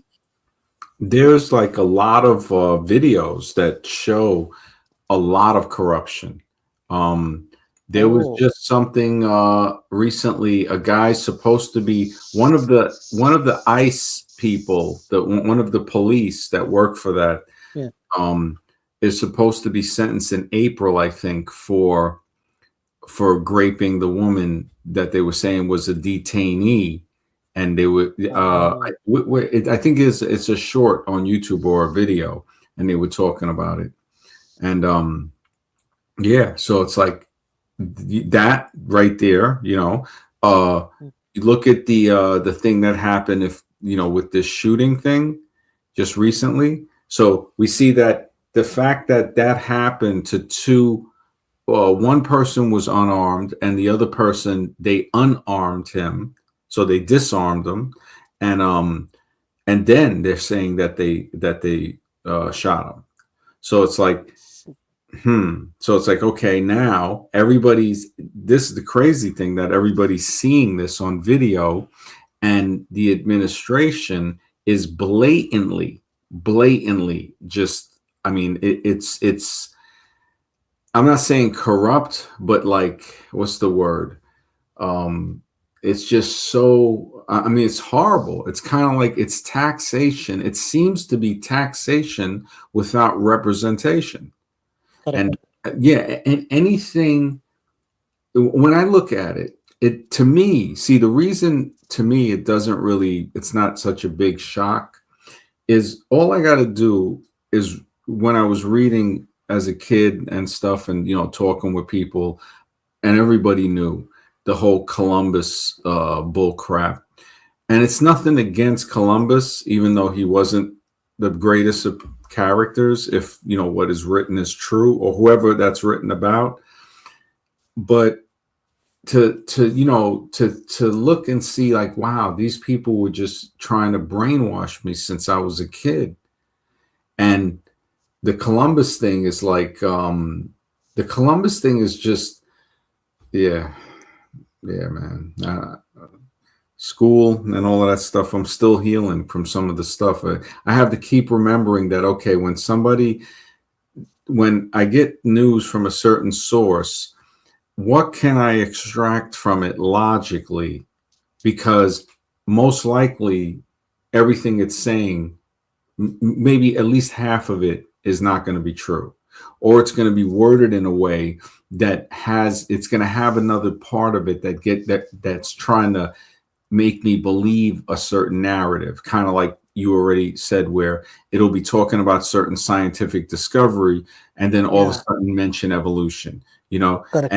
and this is constantly coming at us. That's the crazy thing. You see that it's everywhere. So we can be caught off guard, and it's kind of like the only thing that's keeping us aware is thinking in different modes, critical mode, analyzing mode, stuff like that, and just saying, okay, I'm thinking, though. I'm not getting caught in a stupor.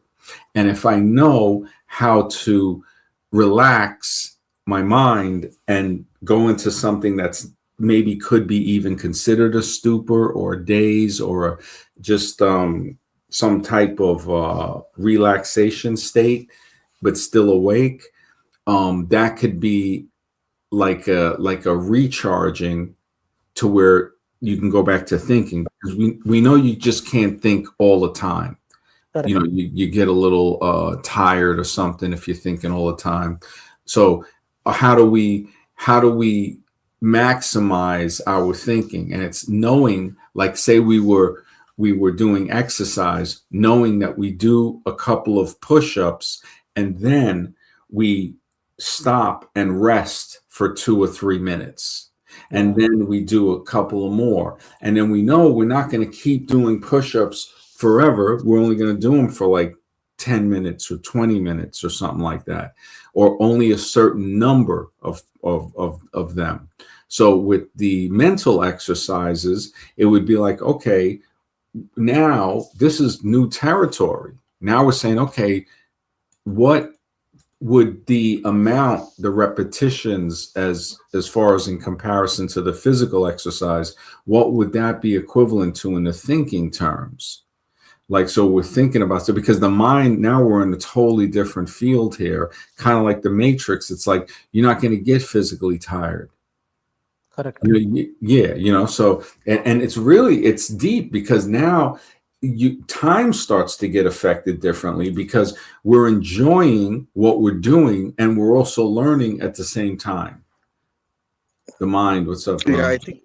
Yeah. Hey, what's up? I wanted to say I really do appreciate hearing you talk, and I'm gonna see about right now doing my Cash App thing, because like I said, I have been having issues with PayPal for some reason. It doesn't want to send money to people, but I can do other stuff. So besides that, I want to say, yeah, I really do.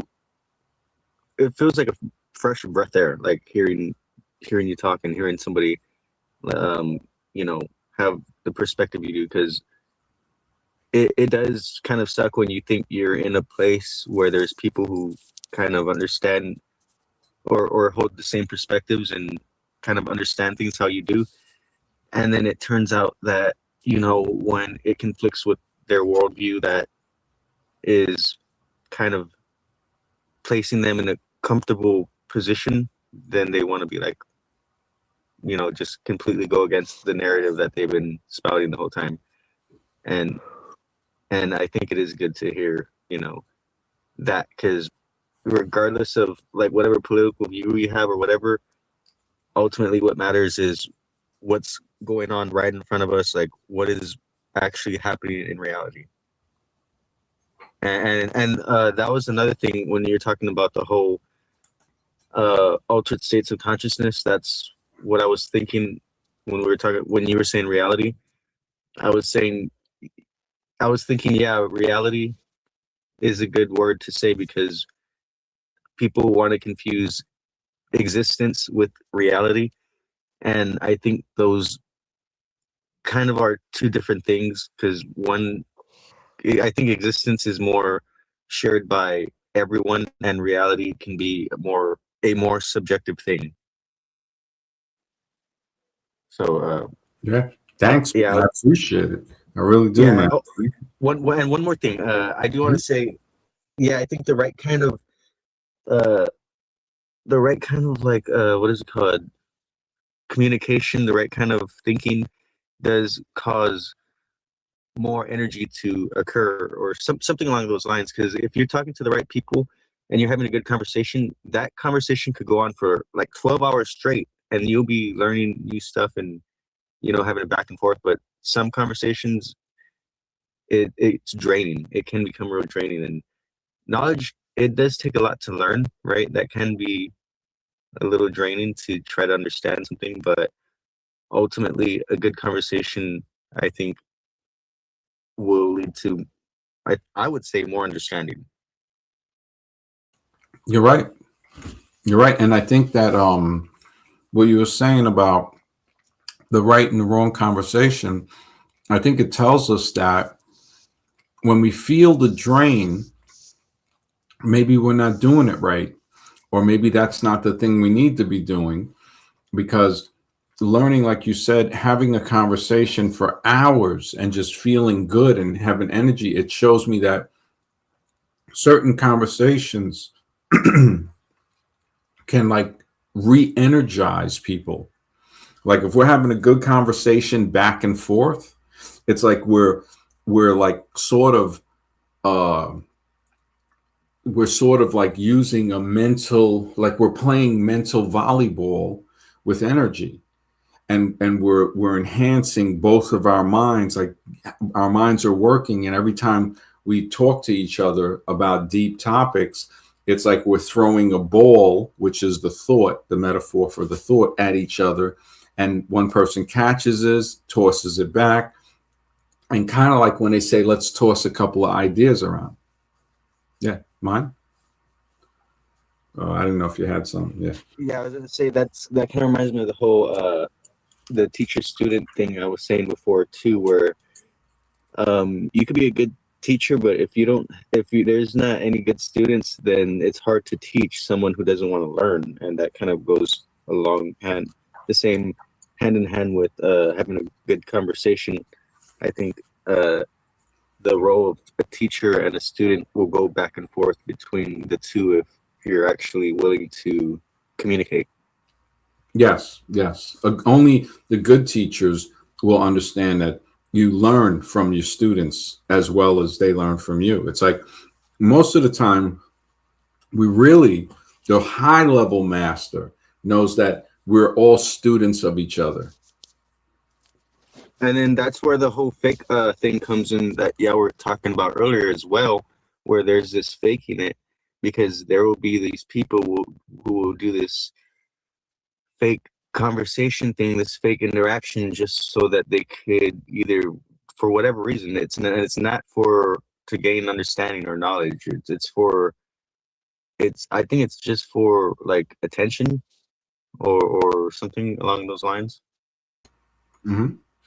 Yeah. I think the attention thing too, it gets addictive. Some superiority too. They want to be superior, like intellectual superiority. So they start like signaling, doing these like intellectual mind games or these word salads, and they want to act like they're smarter than they really are. And it's just like, dude, you don't know what you're talking about. Like if you want to have a conversation, let's do it. But you just saying you're smarter and then appealing to these authorities doesn't do anything here. Yeah. Yeah, definitely. Varun, you had something? Yeah, I need to go now, MD. The power in my phone is very low, so I need to charge my phone. I'll try to come back again. Yeah. Thank you for having me on your show, MD. Yeah, okay. Always a pleasure, brother. Always. Yeah, it was nice having you too. Goodbye. Yeah, goodbye, mind. I always like hearing your stories. They're real nice. Yeah, he's real cool. He gets deep, man. He gets deep. So what do you think about America falling apart with all of this stuff with the ice and everything, or what did you have? I mean, ever since I was younger, I would say in high school, I was saying, America is an empire, right? So empire, all empires aren't meant to last. Even anything good, even if it wasn't an empire, just nothing good is meant to last as well. So regardless if it's good or bad, empires will never stand for too long, even if it's like 100 years, 1,000 years, and roles will wilt eventually. So I think all things come to an end. There's always going to be some type of change that's going to occur. I think there's whatever's happening is directly related to, like always, there's this technological shift, and with that technological shift, there's like the shift in power, and then there's like this ripple in the political sphere with all of that. So I do think we're seeing all of that happen, but since everything is there's like a big veil thrown on top of the whole thing, we're just seeing the ripples on the veil, I think. The veil of existence, or the veil of reality, better yet? I would say the veil, or the veil would I consider would be like what we see. So it's like kind of like our perception. Like the veil is everything we're perceiving. It's the illusions, the veil of illusions that when we can perceive, and so we'll be perceiving more of reality, and then everything reality that we don't know and reality that we do know, that is basically existence, right? Yeah, there is an existence. There is truth we can know. There is truth that we do know. There's a lot we don't know, but there is definitely something that we do know. That's for damn sure.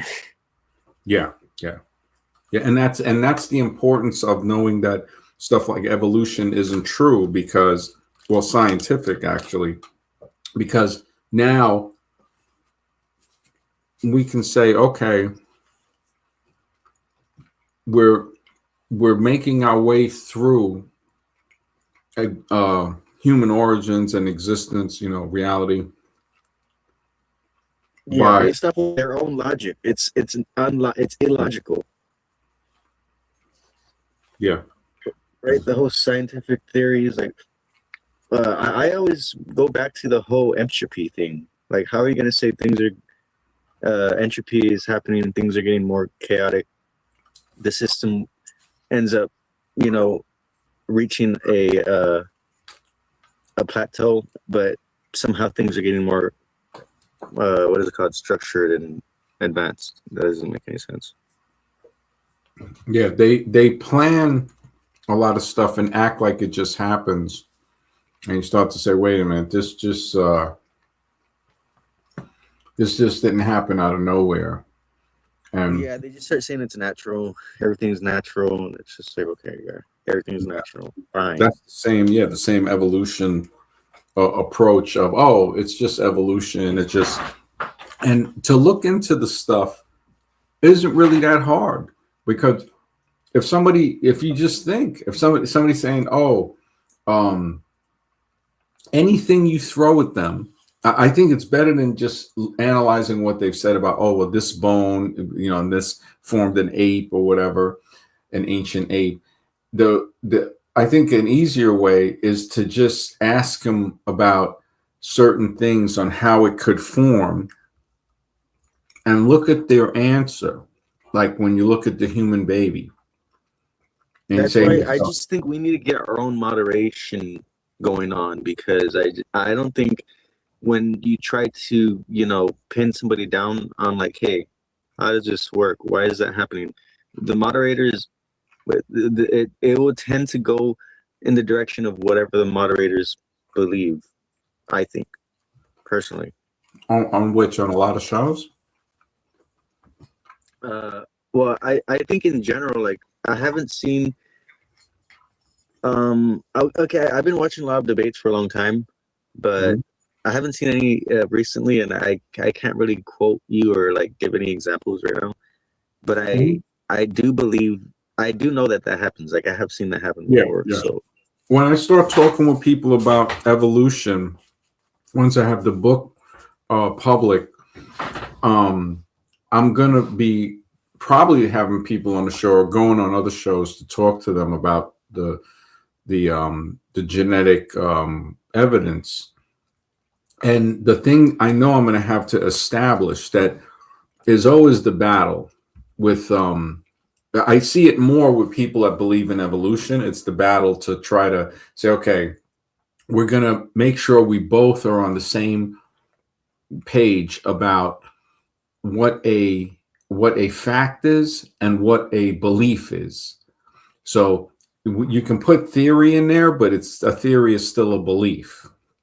You can have some facts to try to back up a theory, but that doesn't make the theory a fact unless you have facts that are total empirical, like can be repeated, measured, and provable in many different ways. That method, it starts to allow us to go forward and see things for what they really are.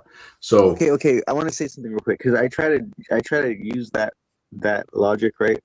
And I want you to see, like, I want to pretend I'm the person and see how you react to like this thing, because okay, basically I told the guy, like, hey, look, it's either a fact that we are encased, the whole universe is encased in some sort of bubble where nothing can go in or out of, or it's an infinite amount of space there's an infinite amount of space. Either it's enclosed, the universe is enclosed, or it's infinite. Okay, now if it's enclosed, right? What's on the outside of the enclosure? Well, there's a possibility of a couple of different things. So outside of the enclosure could just be nothing, literally nothingness, just a void, like empty Okay, void. now with both of those, right? With whether it's infinite and whether it's has an enclosure with nothing around it somehow, which one do you think is more viable? Well, I think there would be like a third one where there's a void, there's like an infinite void, but there's also other bubbles with worlds inside of those bubbles. Okay. Is there any more or just these three? No, I'm pretty sure there's a lot more, but those are the only three that I can think of right now. Okay. Okay. Yeah. Yeah. There's definitely, I mean, I would say scientifically, like just thinking, like saying, okay, why infinity wise, like if we look at it, we say, okay, what is, so we seem to be in a physical reality with something that's not physical, that's either being generated from us or received, as the body and the brain and all of that is a receiver for it. So evolution wants to say that chemicals in the brain will form consciousness, and that's how it works. But we start to see, like, independent researchers will see that consciousness is much deeper, that it can also be streamed from a different source. Like maybe we are receiving a signal of our consciousness to us, or that plus it could be that we could like think about if we could talk to each other just by using our minds without the computer StreamYard YouTube program. So imagine being able to speak to me and me being able to speak to you without moving our lips, and we're just hearing each other, and it's not even like it's not even an intrusive thing. It's not like I can read your thoughts or you can read my thoughts. It's that we can hear what each other is saying, like we're speaking to each other, but with our minds. Okay, well, let me try to rephrase this. So the question I try to ask people, because I believe infinity is a real thing, and I think it's a fact, and I can point to it. Yeah, no, definitely. Infinity is real, is real. But that's the thing though, when you try to when you were saying you want to a little popping. do the I don't know if you're close to the mic or sorry. Is that better?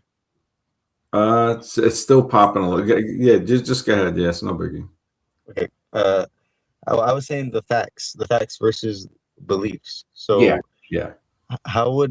Where would you place that, or how would we determine what is a belief versus a fact when it comes to infinity? Because I think the popping might come from, you have the plug in the phone. Okay, how about now? Yeah, it's better. Yeah. Okay. Yeah. What you were saying that what was your question? I said the belief from the fact. Okay, so the belief from the fact is this. Is saying, okay, what context would you want? Okay, existence. So we would say, all right, now if we think, just a thinking experiment about infinity going out in the direction, or better yet, going into a direction. So if you look at, say, a ruler, and you can see what an inch is, right, on a ruler, right? Or a millimeter. Yeah. Now you know what a centimeter or millimeter, right? Yep, definitely. Okay, now you can keep making that smaller and smaller, right? And just keep going in and in and in. We see with microscopes that they keep going in until they found like quarks and all of that. But now it's fractals that keep repeating, as far as observable science is showing, that if you have powerful enough microscopes, it just keeps. Why would it not keep going on? What if something stopped? Why wouldn't there be something inside of it that goes smaller and smaller? Because we know for sure that as you go outwards, just in thought now, even if nobody travels, into space, whatever, just a thinking experiment that you're thinking outwards, you keep going outwards. So the sphere theory that you had, that kind of diminishes that theory. It's not saying that the sphere couldn't exist. It's saying that if the sphere exists, there'll still be space outside of it that's going on for infinity. And that's just going to go on for infinity. Well, that's what I did say. I was like, okay, there. I think it's the third one where there's an infinite amount of space, and there's also bubbles within that space. Yeah. Yep. Yeah, exactly. So we have the infinity. That's the thing. The infinity is always there. So whether you have the multiple spheres, the one sphere with the nothing, that doesn't really make too much sense. I think that's not as explanative. So we can't just have it to say, well, it's nothing. It's like, well, wait a minute. Let's just say if we had a spaceship and we can fly in any direction off of Earth, and we keep going in that direction, why would it end? If there was a barrier, there would have to be something beyond the barrier, and it would just keep going and going. And then I like the point you made, because that's the same point I made too. I was like, regardless of which one you want to worldview you want to look at, you want to believe in, there is infinity at the baseline of it. And now also when they ask you, if they bring up the question, well, how do you prove it? You say, or they still don't, claim to understand it. You just use numbers at that point, and you say, okay, if you're going out in a certain direction and you measure it now with mileage or something, now you can see that numbers never end. Because as much as you can think of a number that's the biggest number, all you got to do is add 1 to it, and now it's a higher number, or add a 0 to it. So if you could think of, a 1 with 1,000 zeros, and then you could think of a 1 with 1,000,000 zeros, and and then keep just going and going and going. And that's like traveling outward in a certain direction. You're always going to keep going. That's infinity. It's just to comprehend that. When people really comprehend that, it changes existence. You start to say, what am I really in? Then the fabric of existence and the fabric of reality that we spoke about, the veils of illusion and stuff like that. It's like we start to see through these veils of illusions to see a better face of reality. Like reality's face is always changing. She's got she's a chameleon. She's a shapeshifter that changes with time and space and thought. I mean, it's just amazing when you just think of existence, what we're in right now. It's like, what is this?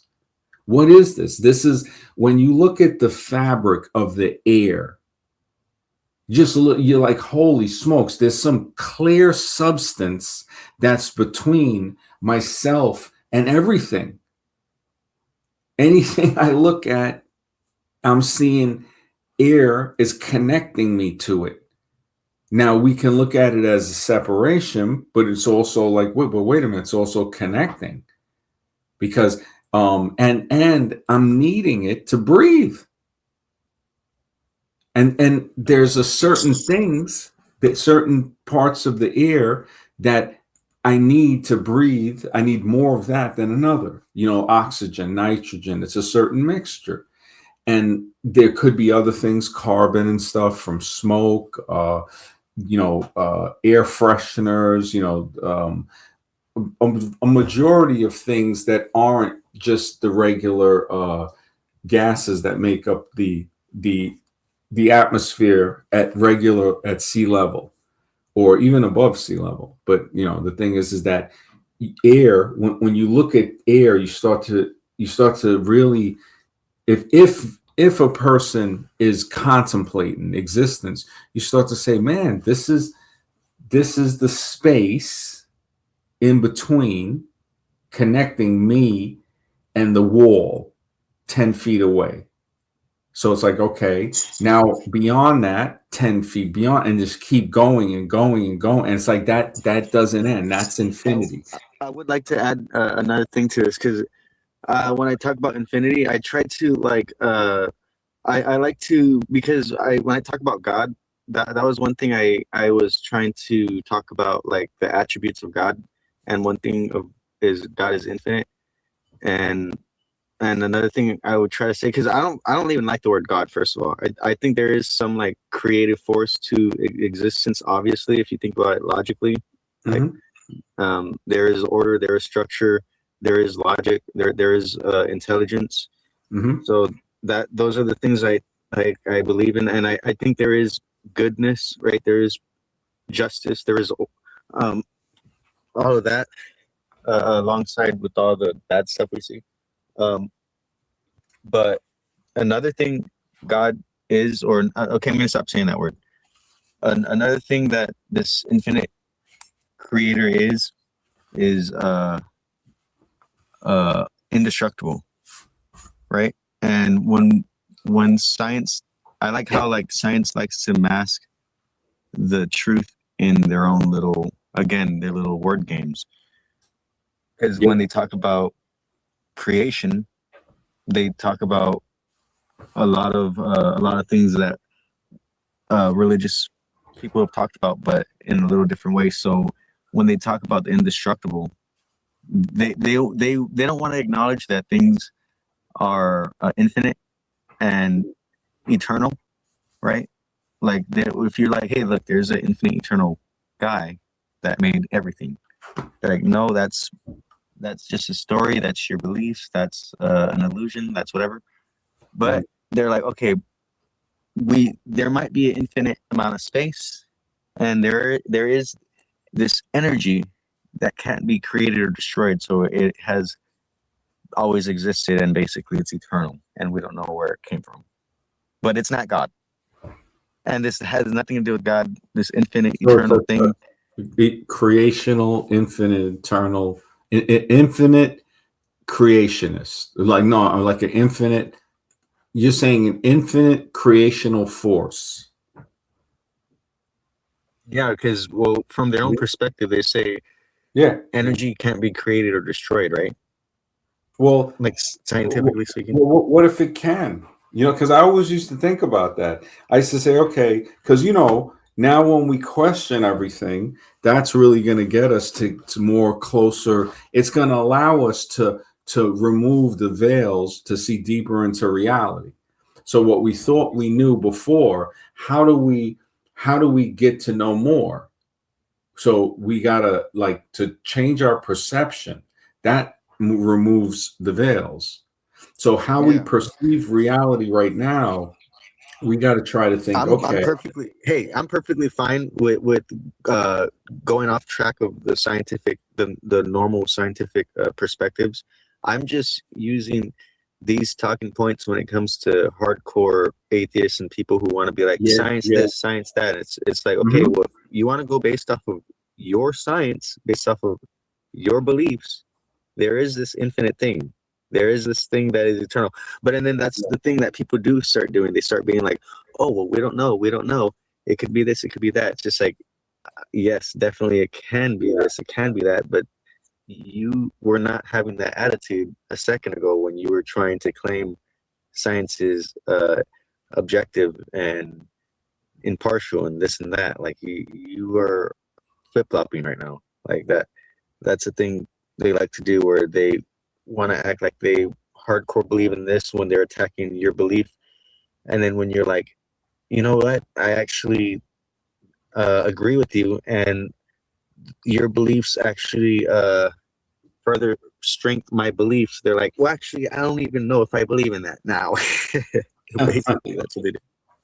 Yeah, I mean, the speculation with the evidence that we have is a fun place to be. The only thing that dampens any type of fun with that is the evolution dogma, where they, when you look at the fact that we can explore and say, hey, man, we definitely know infinity exists and things go on forever and ever and ever. And there's some type of creational force or something that, because I mean, we're here, and it's not by chance. What is this? What is existence? And then it comes into the plane of reality. The whatever this is, this expanse, like that's the question. That's trying to figure out what we're in right now. Saying, okay, I'm talking to you through a device, but like I was mentioning earlier, what if we could talk like this without the device over the distances? Like, I don't know, I'm in New York City, so if you're, say, in Florida or LA or something, that's still over 1,000 miles, 2,000 miles, stuff like that. Divine Hazel said, remember, we are not here to change people or their minds about anything. We are here to live our own lives our way. Yes. Divine Hazel, thanks. Yeah, this fabric of existence, fabric of reality, that we can keep going forward through to see the ever-changing faces of reality. It's just amazing. It's just amazing. And then it's like, we're moving forward through time. That's another amazing thing. Rowing the boat gently down the stream, merrily, merrily, merrily, because life is just a dream. Yeah, I'd like to thank everybody in the chat. It's been a great show. The Mind, everybody that came on. Yeah, you read my mind. Yeah, man. Take care. We'll talk soon.